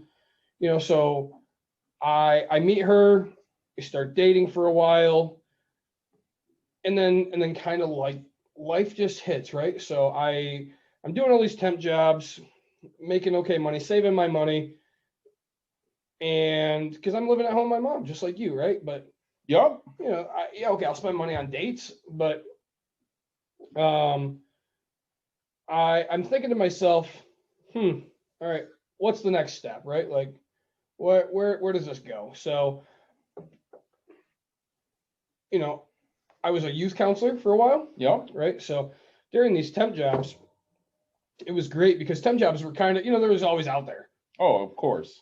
I mean, you were temp, but you never really got hired. Yeah. And so I guess back when I was younger, I learned that employees were just dumb. I mean, you were disposable. That's just what it is. You really were. And so I go and tell them, hey, I need this week off so I can go do youth counseling. Oh no, you don't have vacation until after a year. Yeah. No, I'm sorry, I didn't ask you. I told you, right? I'll go back to the company, and if I have a job when I get back in a week, awesome. If I don't, like, I'm That's okay with okay. that Yep. too, right? Like there's another job. I did that I was a bum like you, Yeah. except for I was saving money. Yeah. I was not doing that. I pay my way through college for CC, get my bowling scholarship for Davenport University, Mhm. because again, all I'm going to do is bowl and punch bowling balls up. Well, my wife, that wasn't going to work for her, right? I couldn't live 7 days a week in a bowling alley. I actually had to show her some type of affection, right? Yeah. You say. So, I start. That will happen. Yeah, I start dying out on bowling. Get married at 21, 3 days before 22. Gosh, is that what it is? Something like that. So I've been married 10 years now, almost 11. Yep. And so between, I guess, 18 to 20, I'm just a little bit saving up money, and I learned what a normal American is, right? So what do? You go get a job, you go get a house, you start a family. And so, I've been with my wife a year and a half or so, not even, maybe a year. We get engaged because I'm young and dumb. That's what you do. Like, I knew I found my life partner. Get engaged. We talk about, hey, we got to buy a house. So I start looking on Grow. I start looking at whatever, right? Go foreclosures are huge in like 2010. Oh, yeah. I mean, you could pick things up. So find a house, get pre-approved. I have $3,000 in the bank or whatever, right? I mean, nothing crazy. 5,000. Yep. Not even. I think whatever, just enough for a down payment. Yep. Plus. And that live in that house for 6 months because it's a short sale is what they're going to try to do. They want $60,000 for this. This is what the list price was, $60,000. So I offer 56.5. Yeah, it'll go. The realtor tells me go stay in it. And so, all right, we actually end up hating the house. I'm Where was this house? In Hudsonville. Okay. So right off Port Sheldon. Okay. I'm working a job making $12 an hour. Okay. And 40 hours a week. Yeah, I can pick up some overtime here and there, but all of a sudden the realtor calls and he goes, hey, the bank came back, they want $80,000. I said, you listed this thing, they might have listed it at 70. I don't remember. They might have listed it at 70. I put it in for lower. It guarantees us we're getting this thing. Bank comes back, they want 80. I was like, you listed it lower than what, like, how is this even possible? I freak out. Yeah, you're like, bullshit. I'm getting ready to get married. Yep. So I get married in July. I'm finding a house during this time. We're still staying in this house because it's a foreclosure. Who gives a crap? Right. Tell the realtor, find me a house. These are the ones I found. These are the things I need you to find me, whatever. Mm-hmm. We go, economy starts kind of changing. People are starting to buy things. Still 2010. I give them a list of 15. 7 of them had sold. We end up at one pretty late at night. It's this beat up 5-bedroom, 2-bathroom house in Granville that has subfloor. It has like just nothing to it. It's functional, but it's just old and right. Like I don't even have concrete for my shed or for my big barn or garage. Correct. Yeah. And so I talked to this lender guy because he's the only guy, which we had him on here, Rob De La Torre, the only guy that does this type of financing, right? And he goes, all right, you guys can take money out to get your repairs done. And we're like, and I don't know, me being the financial person that I kind of just always been save and spend what you can. I knew what my money wanted to be. So I was like, nope, we'll do the repairs as we can. And he goes, yeah, you can do that too. He goes, the loan just will say no repairs, right? Not to interrupt, but you know if Rob got his package? I don't. I'm Let's gonna say- send him a message right now. Yeah, I say we send our guests usually some type of a gift. Rob was one of our Big time guest. big time guests because he's impacted both of our lives in a financial way. He really has. So we sent him a little care package, Bucks and Brews T-shirt, Bucks and Brews keychain and magnet. So right, I go pay $60,000 because that's my budget, right? Like a week after I close, Yep. I'm with my wife going to a winery. Okay. And I get a call from my boss that says, "Hey, what are you doing?" And I was like, "I'm going to a winery with my wife." And he goes, "I wouldn't spend money if I were you right now." And I said, "Excuse me?" He goes, "Yeah, I'm gonna have to have you come in on Monday. Don't go in Sunday night. Have you come in on Monday. Don't punch in. Blah blah blah." I said, "Okay." That sounds awful. Yeah, I said, "Josh, everything all right?" He goes, "I can't tell you anything." I go, "Am I getting fired?" He goes, "I don't know, but all I'm saying is we got a meeting with these people." So I go into this meeting. Yeah. Pretty much they tell me I'm fired. They try to give me their Yeah. bullshit excuses. I tell them right where to shove it. Yeah. But unemployment is a thing, and I always I took a $60,000 because Yeah. I knew I could make it off. That's the same amount of unemployment as I was making in my job, right? Yeah. Yeah. So I bum it up for a couple weeks, find another job, making $10 an hour as a temp, go to get hired in, end up finding my job at Gentex. Yep. Gosh, not too long after, right? So get my job at Gentex, get hired in after 6 months. Realize kind of during that time, I had somebody post on Facebook, "Hey, I'm looking for a house for $900 a month. I'm looking for at least 4 bedrooms." And I'm looking at my mortgage payment saying, "This thing's $650. Like, that's $250. Yeah. I wonder if I could do this again, So I call Rob. I have a job at this time. And I say, "Hey, you did this loan. You interested in doing another loan?" He goes, "Yeah, of course." Like, and Rob owns some real estate. And he goes, "What do you think?" And I was like, "Well, I have this lady, we're going to pay this amount of money. And I found a duplex and the guy pays 600 and 600 is basically my payment on 60,000. Like, Yeah. this guy will pay this." And this person, he goes, "Yeah, that sounds like investing. Like, sounds really smart, kid." And I convinced my wife to leave 5 bedrooms, 2 bathrooms to go to a 2-bedroom, Duplex. 1-bathroom duplex. Yeah. Okay. Like, you got to have cojones when Yeah, you're thinking about this, right? You And she really goes, do. but this time, like, the job I was at, you can work on limited overtime just like Yeah, you were. Like, yeah. so I mean, the post still comes up on Facebook memories. Like, my wife and I put in like 180 hours in a week one time. I think 183, right between the two of us. Yeah. That's stupid hours, right? It Like, is. we were like, "Oh, when do you sleep?" The time we're not fucking working, right? Right. Like, we, You come home, you sleep, you go to work. yeah, like, again, I'm just into my marriage. I didn't have a kid for 5 more years, so we Yep. weren't doing anything else. You know what I'm saying? Like, so it's really what it was. But going back to the wanting vacations, right? So then, I go a whole year with rental income, so I don't even have a mortgage payment. So I have an extra $600, let's say.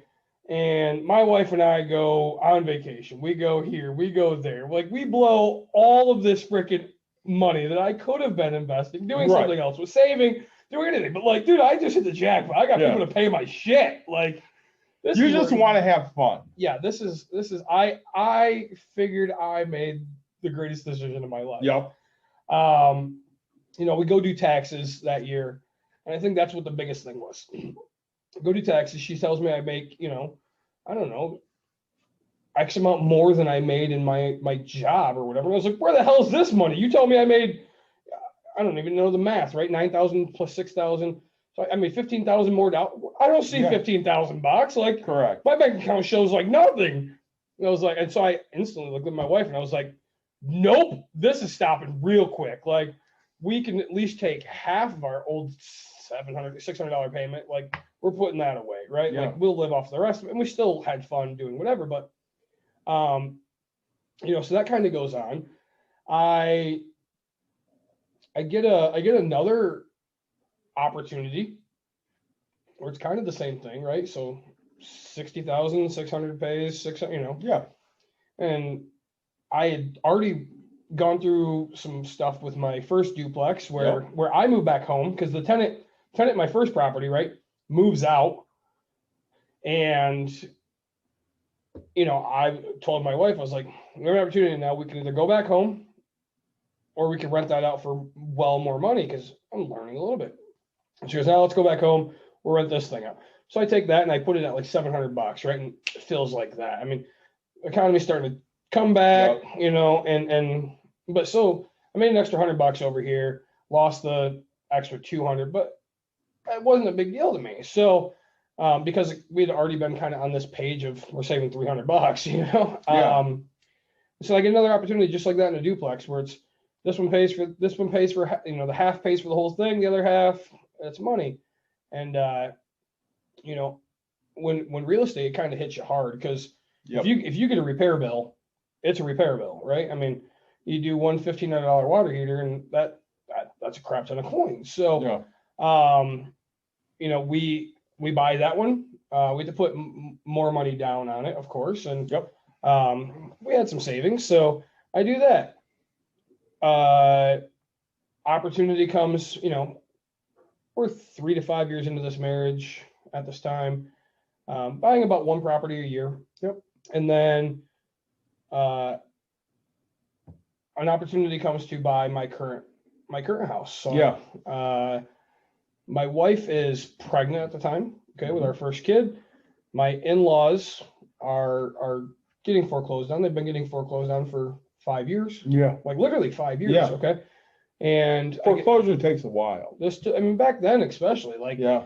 it just took so long. Mhm. So the bank comes out and they're like, hey, if you pay $90,000, you can get this. So I don't have $90,000, right? Mhm. Like, I put it on Facebook. Social media is a huge thing. I said, hey, I have a house that sold for $211,000 5, 6, 7 years ago. So it's got to have some value to it. I can get it for this price. Anybody have $90,000 so I can get this deal? Weird thing is the guy that I first used for my real estate thing reaches out and he's like, I got this loan shark guy. Just that's how you kind of put it, right? Yeah. It's called a hard money lender. Now learn. Right. He's like, look, you're gonna pay really high interest, but you can just refi out of it or whatever. And I was like, Right. I don't know what the hell you're saying, but like, dude, if I flip the house, I'm gonna make $50,000 or whatever the heck it is. So It was worth way more than the 90. right. Yeah, I mean, it was. So I go reach this guy and I was like, look, this is what I got. And he goes, if the numbers you're telling me are true, kid, like, shit, yeah, we'll loan you the money. And I was like, can I refi out of it? And so I'm talking to Rob at the same time. And he goes, yeah, if you're owner occupying, you could refi that thing tomorrow. And I was like, yeah, we're moving into it, right? Like, Yep. my in-laws move over to my house. I go live in their house. And it literally, like, I don't even make my first payment. I get my refinance off of, so I paid 86.5 or 87.5, whatever it is. I refinance after all my cost, after everybody's fees, I pay $101,000. Okay. I have a $200-something thousand Oh, easily. house, like, and it worked out really well. So at that point, I mean, I have equity. So I'm educating myself on real estate more and more every day. I learn what a home equity line of credit is. Again, I got equity. Yep. So I'm going to go open up a line of credit, take that, find another duplex, find another house. Yep. Friends of mine go through divorce, and they're like, hey, we just went out. We're behind on payments. Like, I'll give you what you paid for it, or I'll give you what you owe. Yep. Yep, cool. As long as we know the foreclosure. Well, and you just turned around and started, kind of bailing people out Yeah. and building your wealth from there. Yeah. And so, right, like, I met my mentor.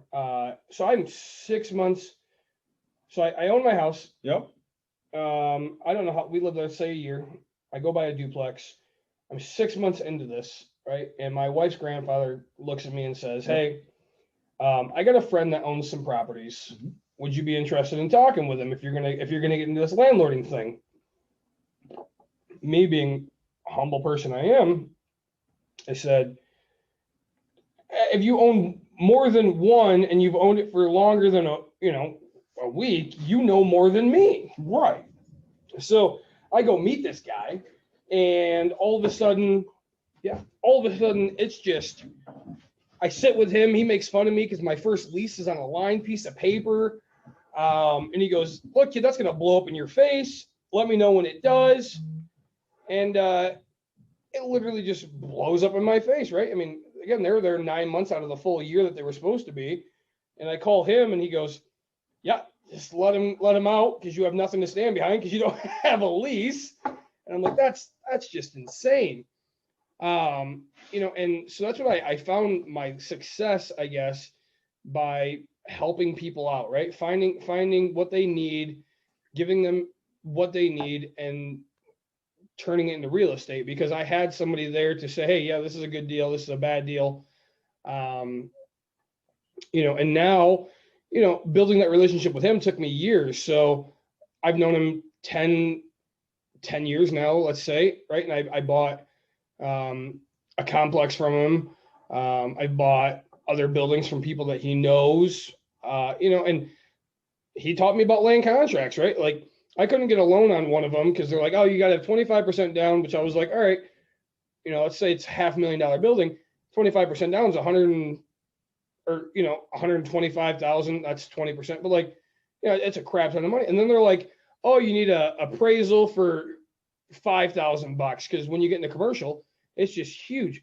Oh, you need this. Our closing costs are just asking everything. Just," he goes, "Tell you what, why don't we just do it the cheap way? We'll do a land contract. I don't have to pay my high taxes. I don't have to do." And I'm like, this will work out awesome. Like, so I build that relationship, and I do that with a lot of people. I mean, David knows, like, hey, who's the first person that people send? "Hey, I have an issue with this." Well, Nick will be able to help you out.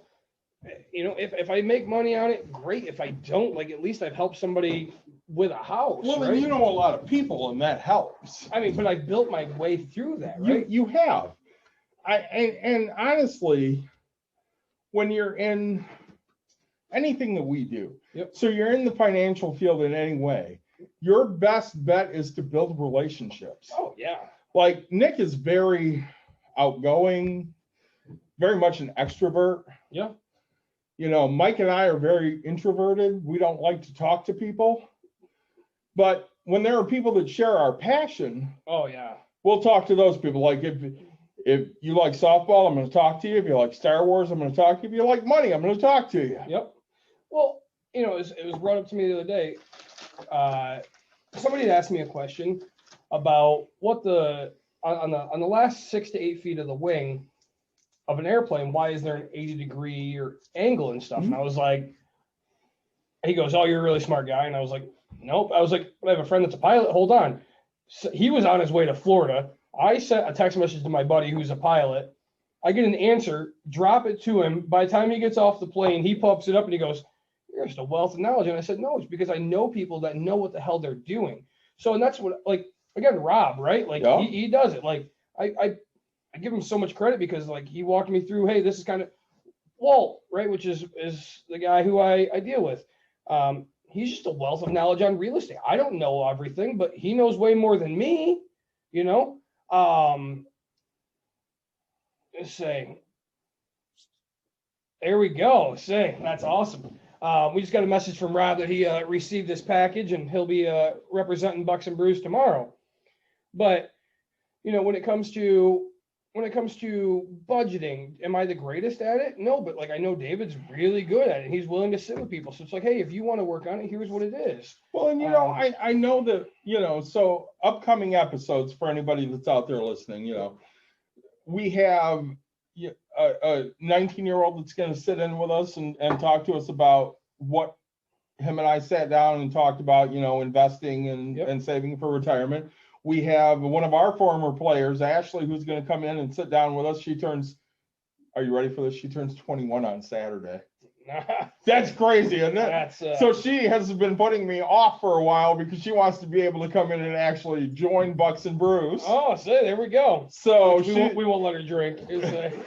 She's 21. She can do what she wants. Can't drink with a player. So, so that's coming up, but we also, Eric, who has been listening, I don't know if he's still listening, but he was listening earlier. He goes, hey, I got to sit with you guys again because I got to tell you my updates from the debt conversation, because he was our very first why am I in debt talk. Yep. And he sent me all these messages to update me, and I'm like, we're not going to talk about any of this. Yep. It's going to be a surprise for Nick, and when we have you back on, and of course he's going to have to be a Sunday episode. Yep.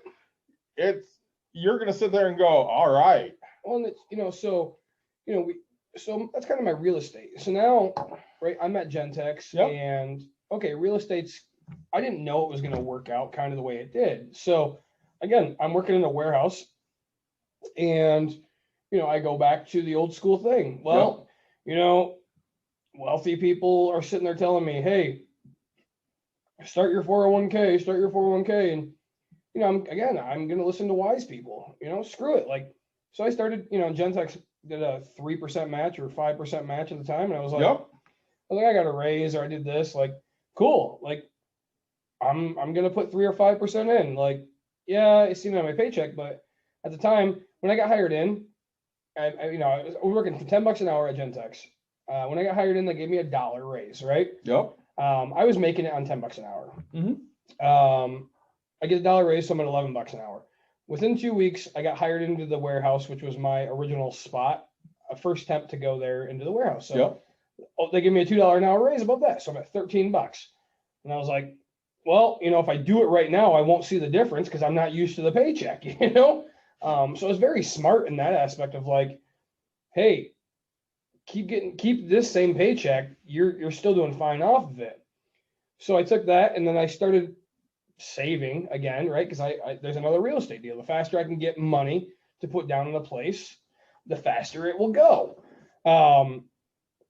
And then, there was a time, probably, gosh, I was there for almost 9. You were there a long time, right? 9 years, I guess, before I got fired. Yeah. And I was probably 5 years in. Fired. Yeah, I was 5 years in, and I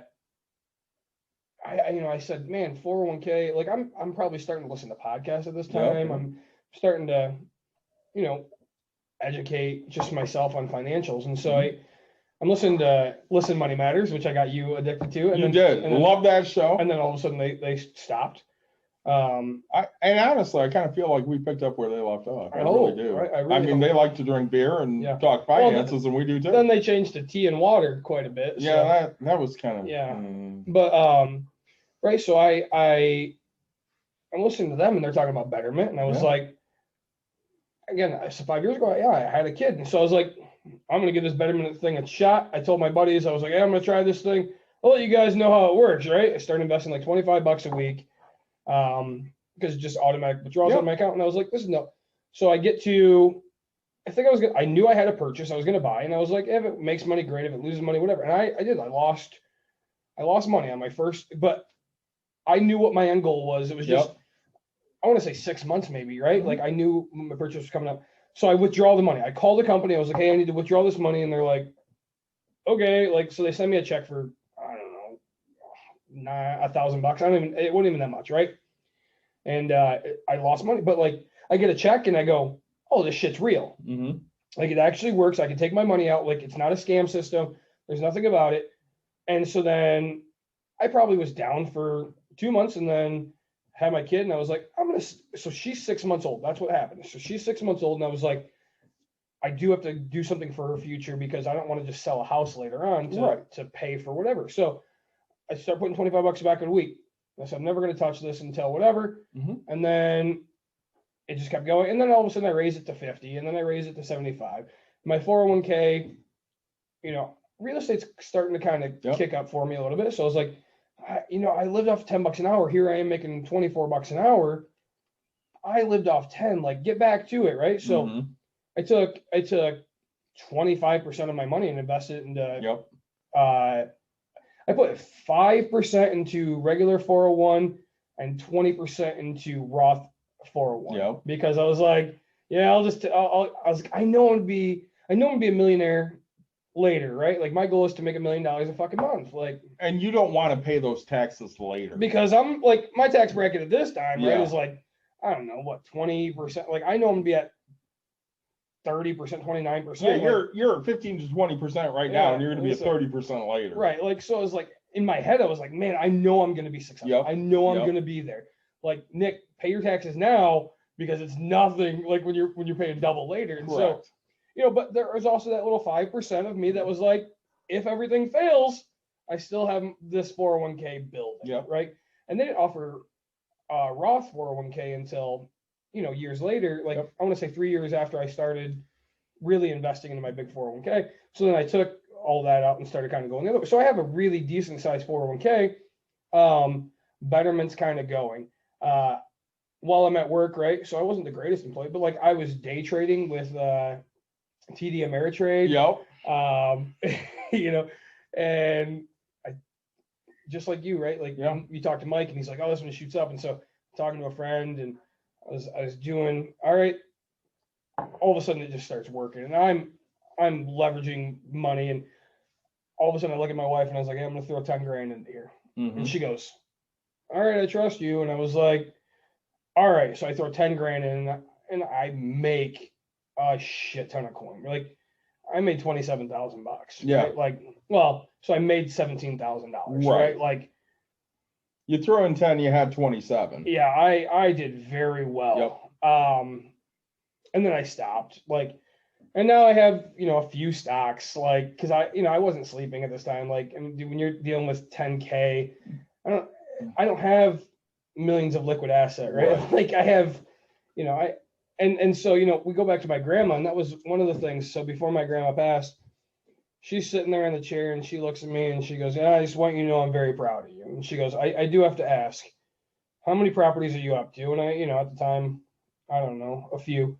And she goes, you millionaire yet? And I said, Grandma, I hit millionaire status at 27 years old. And her face lit up, right? And she goes, no one in my family has ever hit $1 million. And I was like, I don't intend to stop. Like, Right.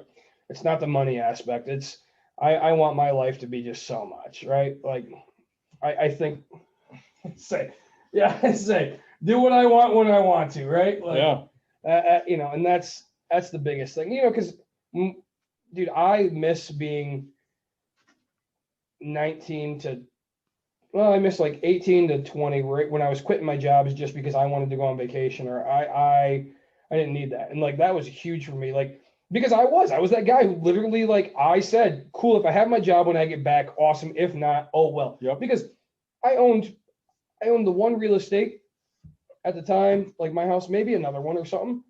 And no, so 20, I bought my house. So, right. And I was like, worst case scenario, I end up back in my mom's basement. And like, dude, that wasn't bad. My mom worked second shift. I worked for, like, we never seen each other. Yeah. It worked out just like you, right? Like, stay as long as you can. But when I got married, like, you got to get your own place. I mean, Yeah. And so, but I wasn't used to budgeting. I wasn't used to any of that stuff. Budgeting was learned because, I mean, you get freaking kind of bills, had to, right? yeah. Like, you got bill, like, it just, hey, you know, and the bill that pisses me off the most is probably my cheapest one. It's fucking trash. Yeah. Because, like, dude, when you're just, well, you had 3 of you, but, you know, we're eating out constantly. Yeah. Right. We're doing whatever. And, you know, when you have the $600 a freaking, $600 a month extra, let's say, Yeah. plus your other budget that you had extra, dude, my trash, I would throw, like, I mean, I still do it now, like, at my house, right? Like, I throw one fucking garbage bag away. Yeah. And then, so, you know, 3 times a year, I'll fill the damn thing. Yep. And I'm like, oh man, I wish they'd come get the trash twice. But like, I don't, it's just a bill I never use. And I'm like, how do I get rid of this thing? So, you know, I say, and then talking, like, right, then we start talking more, Yeah. like,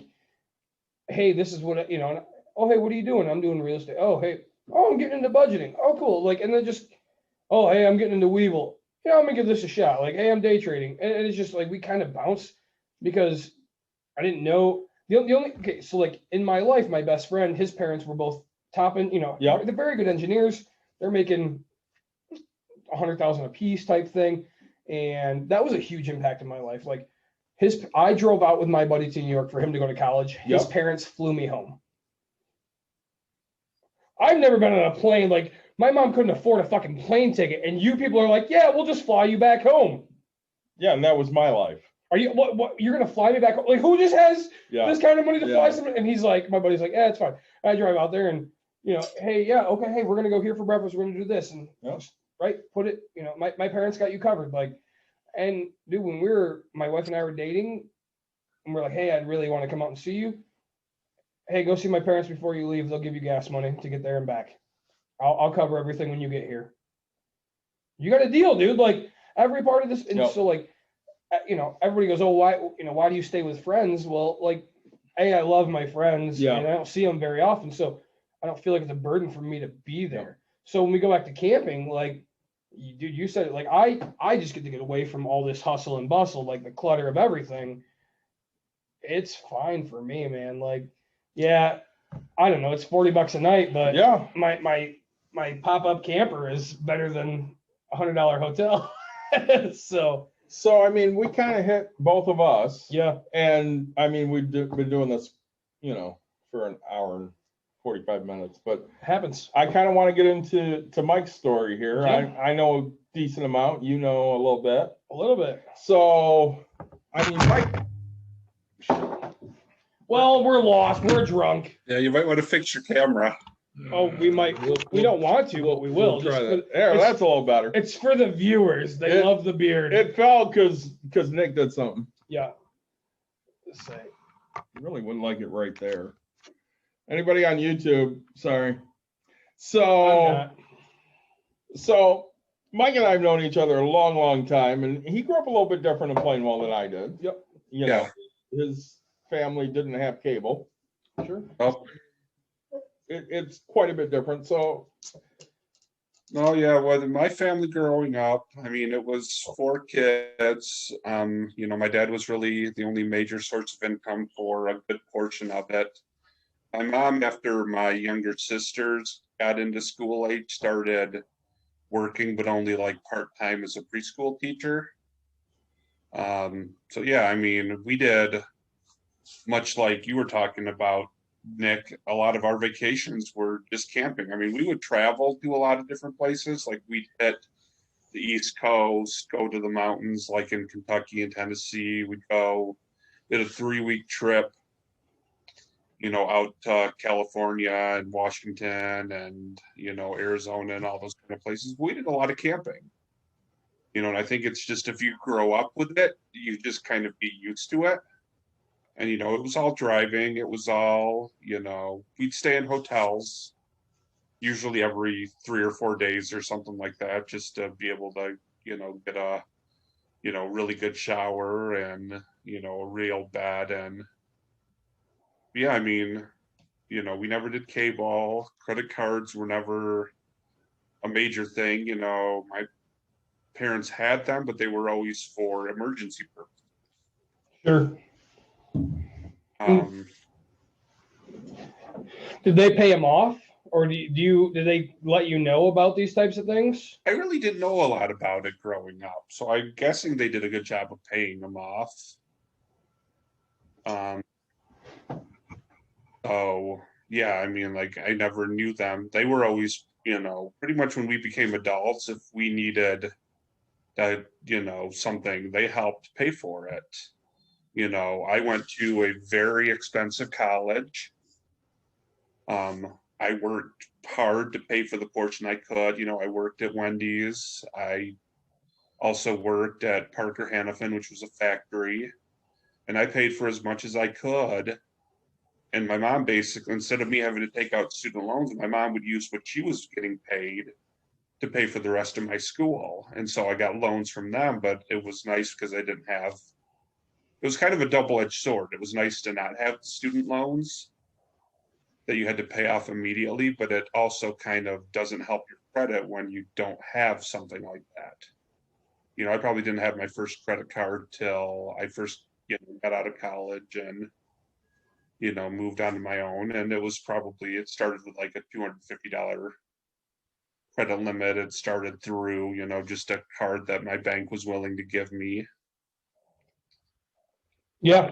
No, and that's, I mean, I had the same thing. Like when I got out, I don't like, I just listened to everybody else, and it was stupid people and smart people or whatever. But it was like, oh, hey, you want to build credit? Get a credit card. And it was like, so I went to the bank and I was like, hey, I want to build credit. I need a credit card. And they're like, all right, here's a student credit card, $500. And like, I was poor, but like, still $500. I was like, that fuck's $500 gonna do for me? Like, Right. what am I gonna buy with this, right? Like, so, and somebody, I guess when I was getting it, I got the right person. They're like, just make sure you pay it off, right? They're like, I was like, so how does this work? I just open it and do it, and then you have to use it, but just make sure you pay it off. And I was Yeah.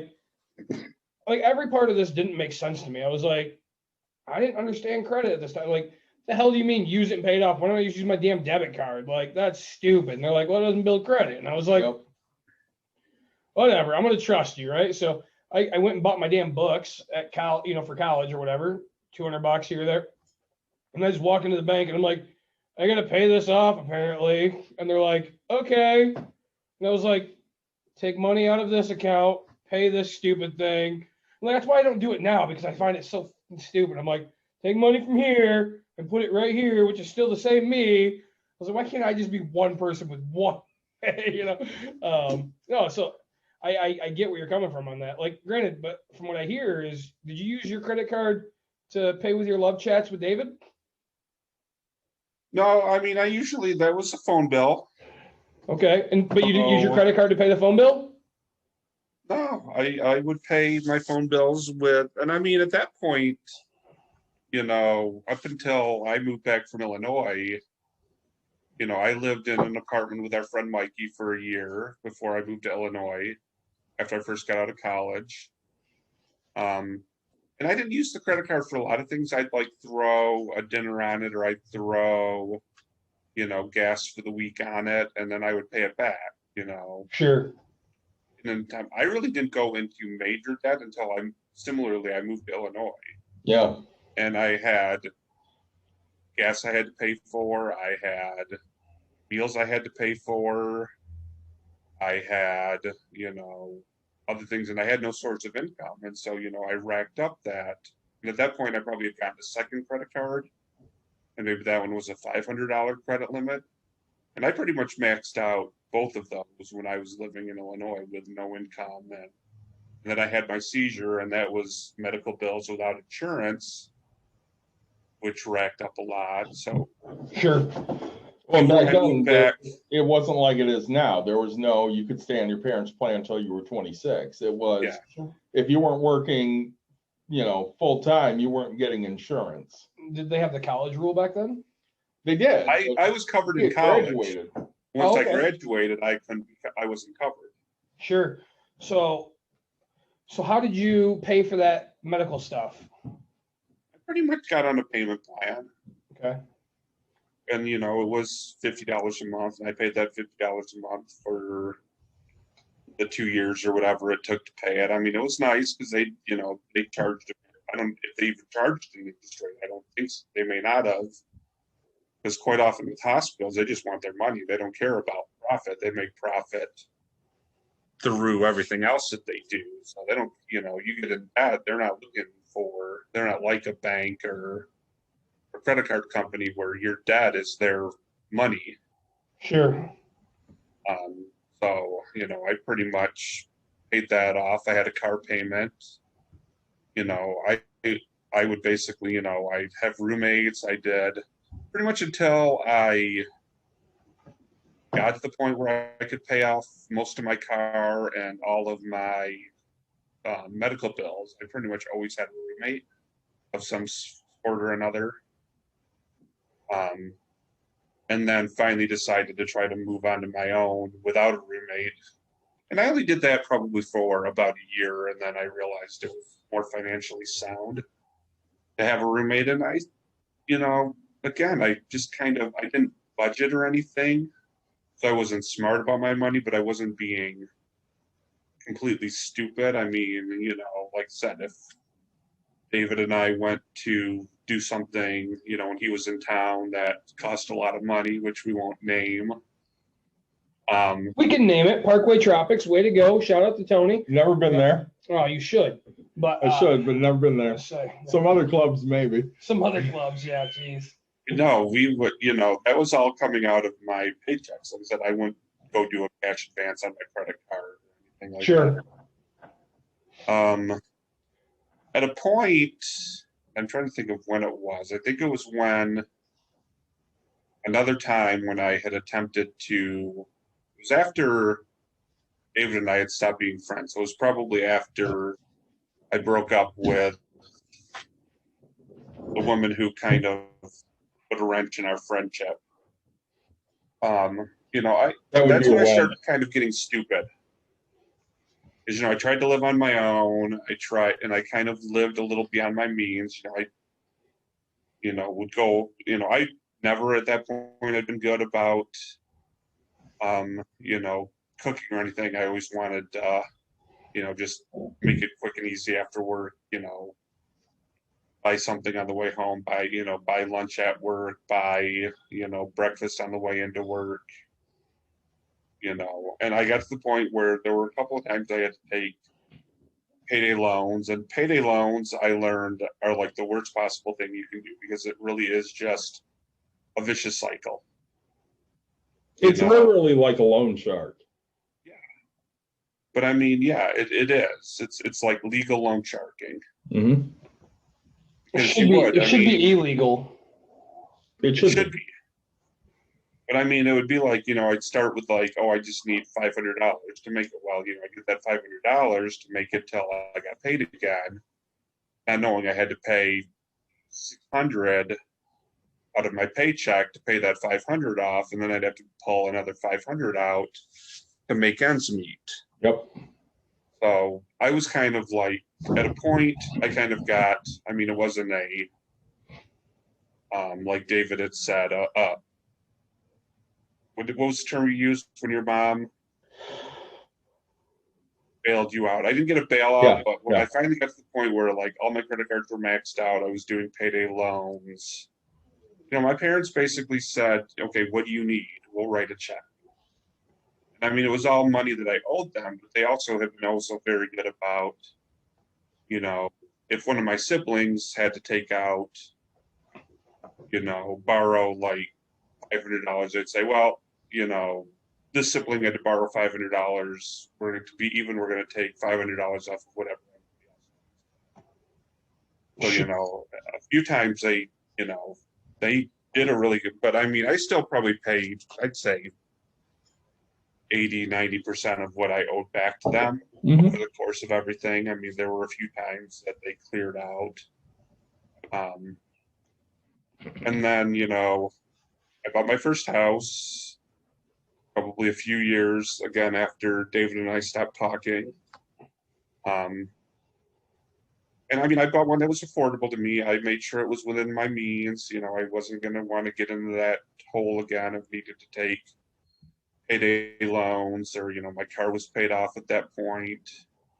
Even to the point where while I was buying it, I was able to buy a new car. And still keep affording it. But again, I still wasn't doing a great job. I wasn't investing or anything other than the 401k. And then, like I said, life happens and you never know what's going to happen. And I met my future ex-wife, probably a year after I had bought my house.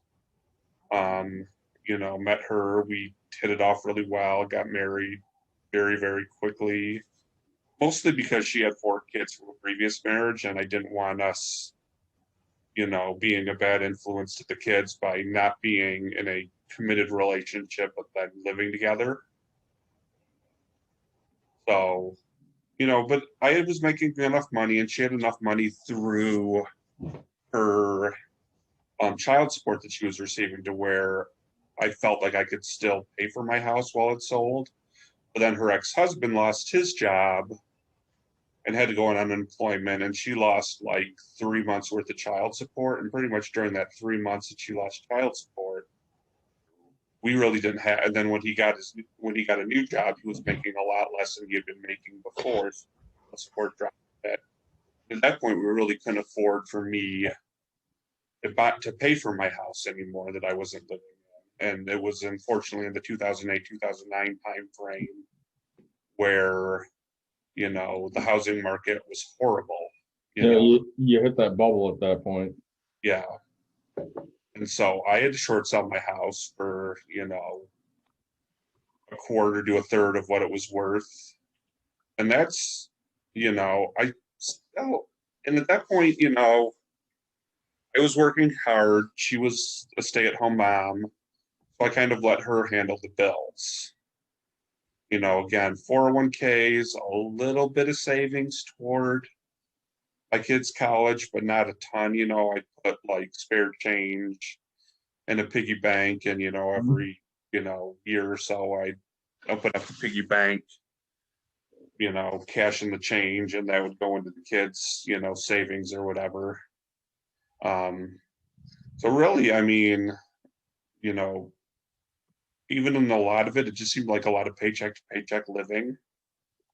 So until I got divorced, I didn't realize how much debt I was in. And, I really didn't get smart with money really until that point. And it was really David talking to him that helped me. Figured out what my budget was. I figured out what I needed to do. I took out a Prosper loan to pay off the, half of the base, well, not to pay off, but to basically say, you know what, this is half the debt that we my half of the debt that we accrued while we were married. And I basically wrote her, a check and said, there, this takes me off all of the credit card debt. This takes me off everything, it allowed me to just break. Sure. There was a loan that we had taken out, my dad had signed on it, and we were paying him for putting an extension onto the house that we were living in. I paid him off in, full. I paid off her, part that she did. And that's really when, I started budgeting. Unfortunately, I really didn't start investing well until after I started listening to you guys. Oh, which is Because, for that first few years, I wanted to pay off the Prosper debt. I wanted to pay off my car loan. I was not living in an apartment. So, or I was living in an apartment, so I didn't have a house at that point. So I was doing that. I was trying to, just pay off what I owed so that way I would have more money for everything. And I mean, at this point, I have my mortgage. My car's paid off, the Prosper's paid off. I do have a loan that I took out when I bought my house separately to help kind of pay the car payment off and some other things. And basically a good down payment on my house that I'm still paying off. That's, probably have that paid off within the year. But then at this point, I'm also, like I said, I'm diversified. I've got Betterment, I've got Acorns, I've got Webull. I've recently got into Stash and Public. I have a couple of different Roth IRAs besides my 401k. I didn't even do my 401k. I've been at my job for 22 and a half years now at the company I'm currently working with, and I probably didn't do my 401k until I had been there for 2.5 years. I've probably been doing a 401k for about 2 years, for about 20 years now. It also didn't help that when I split up, my ex got like 30% of my 401k because she was able to claim half of what I accrued during the time we were married. sure. So let's hold that for just a minute, Mike, because Podbean's going to cut me off. So we're going to hang on for half a second here and end our live. We'll exit that. Stay there, Mike. Don't leave, because we're going to go live again, because why the not? Because that's who we are. So the live is only good for 2 hours. That's what we just found out. I'm just saying, it told us we had 2 minutes to start another one. Imagine if you weren't using a paid Zoom and you were doing it every 40 minutes. Oh man, we'd have to make our episodes 40 minutes because Well, we'll still upload this as one full one, but You'd spend 40 minutes just talking beer. we really would. one of us. So I gotta tap the microphone. Yeah. Go away. Start. One of So we're back on the air here with Podbean Live, but Mike is still telling the story through Zoom. So I think one of the biggest things is Mike was just telling us that we would spend 40 minutes talking about beer, and Mike, I think you forget how much beer I drink. I don't try to talk about beer. I just try to. That's true. You just drink the beer. I will say I think our live baseball episode might go a little longer than the 2 hours. I'm just saying. Well, I know I'm time limited because my wife's going to make me get out of here. So, Mike, now when you started listening to us, and this is going to be a promotion for us, I guess, like I guess what made you start wanting to invest? What made you change your mind to actually start getting into investments? Besides, It's always something I wanted to do. I just didn't know how to do it. okay, so and Like I said, the first few years, I really just wanted to pay bills. Yep. I just really wanted to, not feel like I was living paycheck to paycheck. I wanted to build savings. I wanted to pay the bills. I wanted to feel, more in control. And I really didn't feel I could do a lot of investing until, like I said, I didn't have to spend 2/3 of my paycheck on bills. Yeah. Sure. Well, that's what I'm finding is, I took a big pay cut, and it would, it's fine. I'm still living the same, let's say, but all of a sudden it hit me like I don't have my 401. I don't have other, I guess I don't have the IRA built. You don't have those retirement Right. automatically pulling, so you have to actually Like I have to actually do it. that. And it's funny because I talk about it all the time, but I'm sitting here going, oh man, everything was automatic, and now my automatics have stopped, and I haven't probably grown in 9 months, and now I have to figure out where that different money is coming from. And talking with Walt and stuff is like, hey kid, this is where your retirement is. Don't worry about it. You're still going to be fine. And it's like, I get what you're saying, but I always want that safety net, man. Yeah. Like I'm a big safety net kind of guy. Like I really am. Well, because I work from home, which, I know I have a few listeners that, work the same place I work. I have that ability to know what I'm doing daily and know where my money's going. So I can sit there and say, hey, I should throw a little bit extra into my Roth this month. Yep. Mhm. So, I mean, I knew a stimulus was coming, and so my wife has no retirement accounts. Sure. I started a Roth for her this year, and I'm like, all right, stimulus is coming. Let me throw a little extra in her Roth. Yep. Because I need to make sure that, I'm not the only one that's drawing a salary when we retire. Yeah. No, and that's that's huge because right when you're relying on the one income, when you're used to, let's say, two, right? I mean, Yep.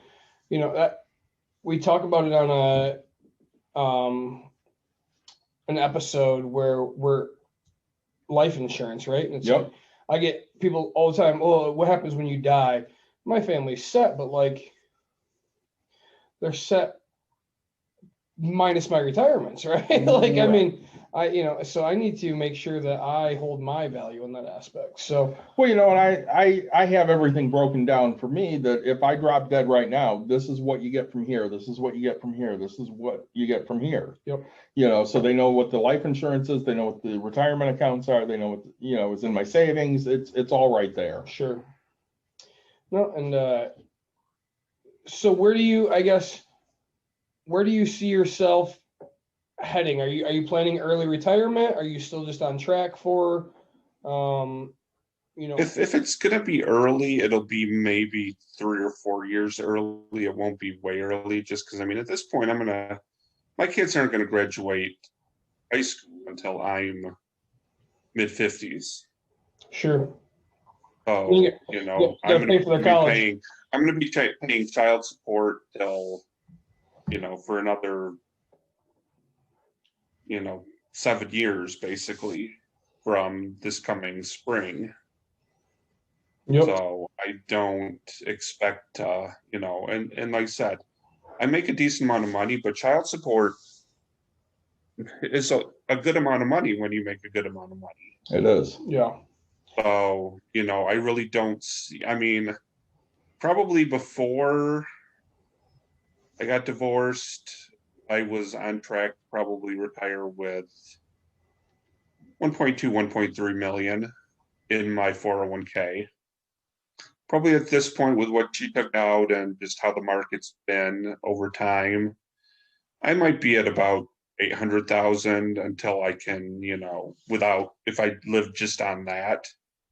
But with the 401k being pre-tax, that means, I probably have 550, 600,000 after tax. Sure. When I think, like the only So advice that's kind of why I wanted to get into post-tax investments. So that way I knew that, with the Roth IRA, if I have $200,000, $300,000 in a Roth IRA, that's $200,000, $300,000. Yeah. I think like one of the biggest things, I think we're gonna, kind of wrap it up. The advice I'll give you is, your income's gonna stay the same or hopefully go up, right, in the next years. You're used to paying that child support. So when you're done with it, give yourself a bonus, right? So I don't know. That's what I plan on doing.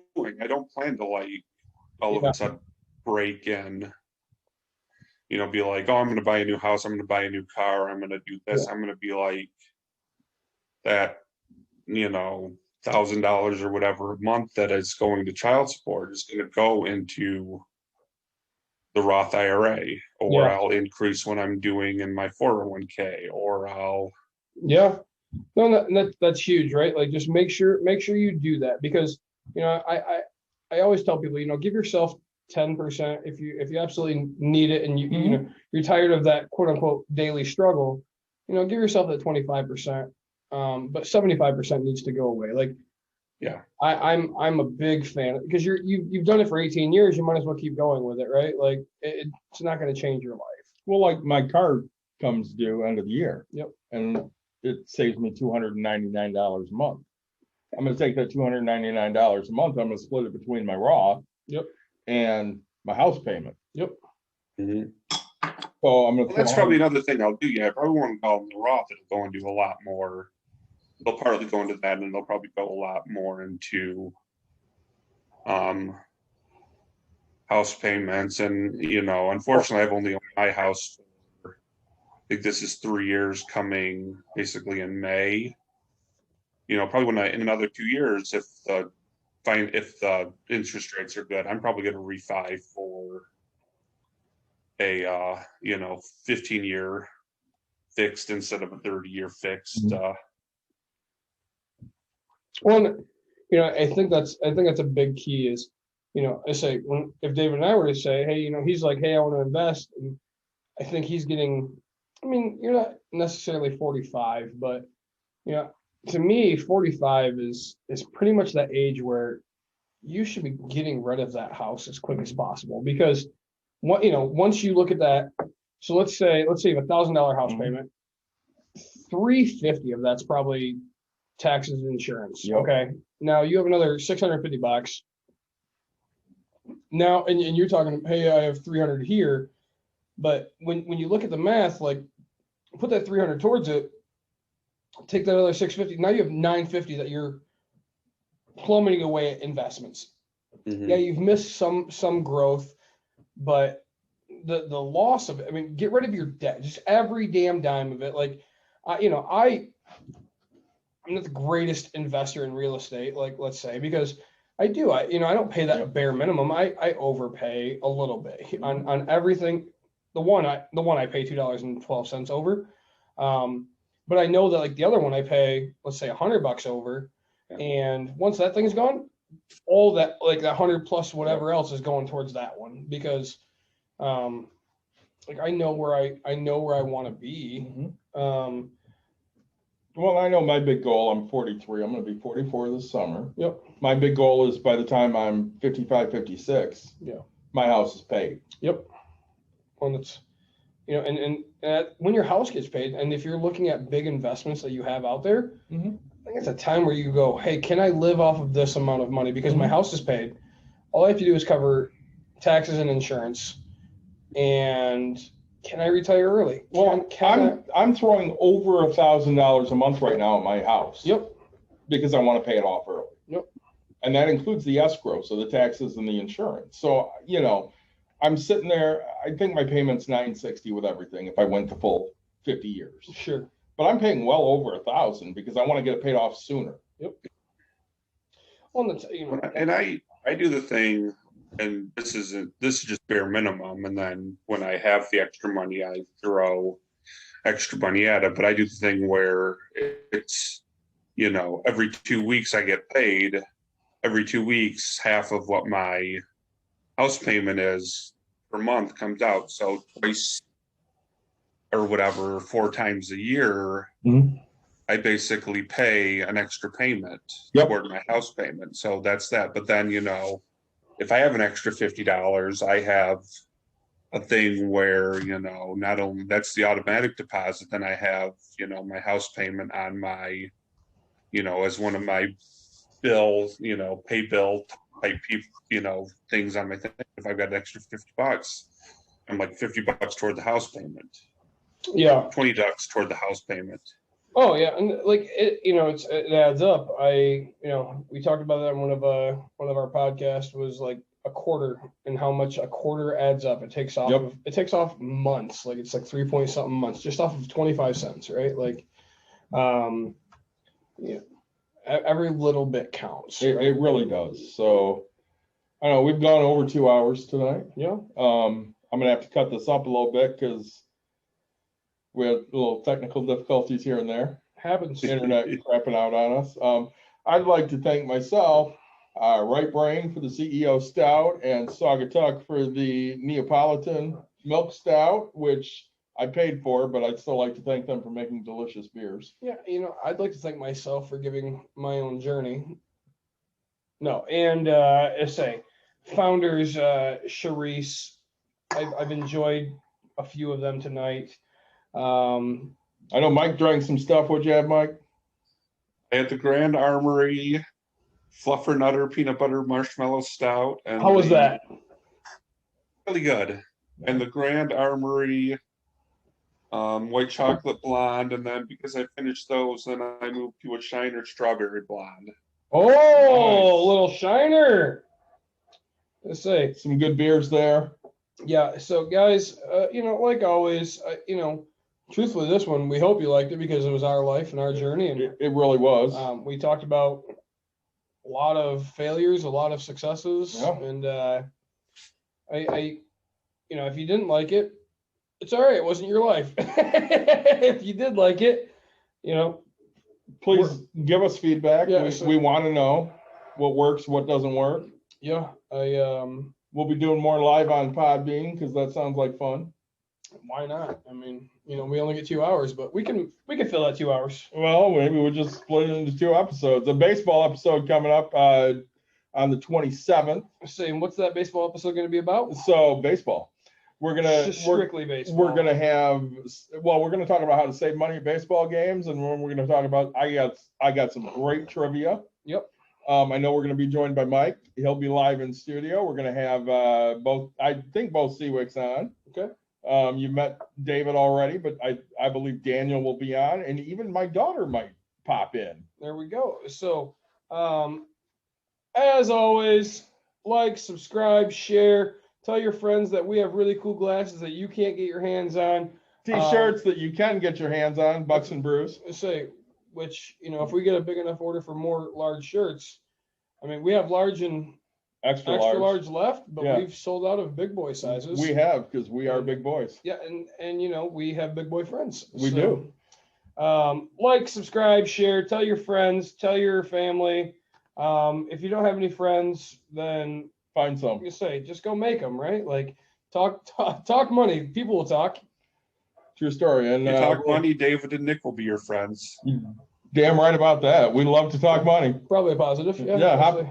Hop on our live anytime we do it. We'll talk money with you. So we'll catch you guys next week.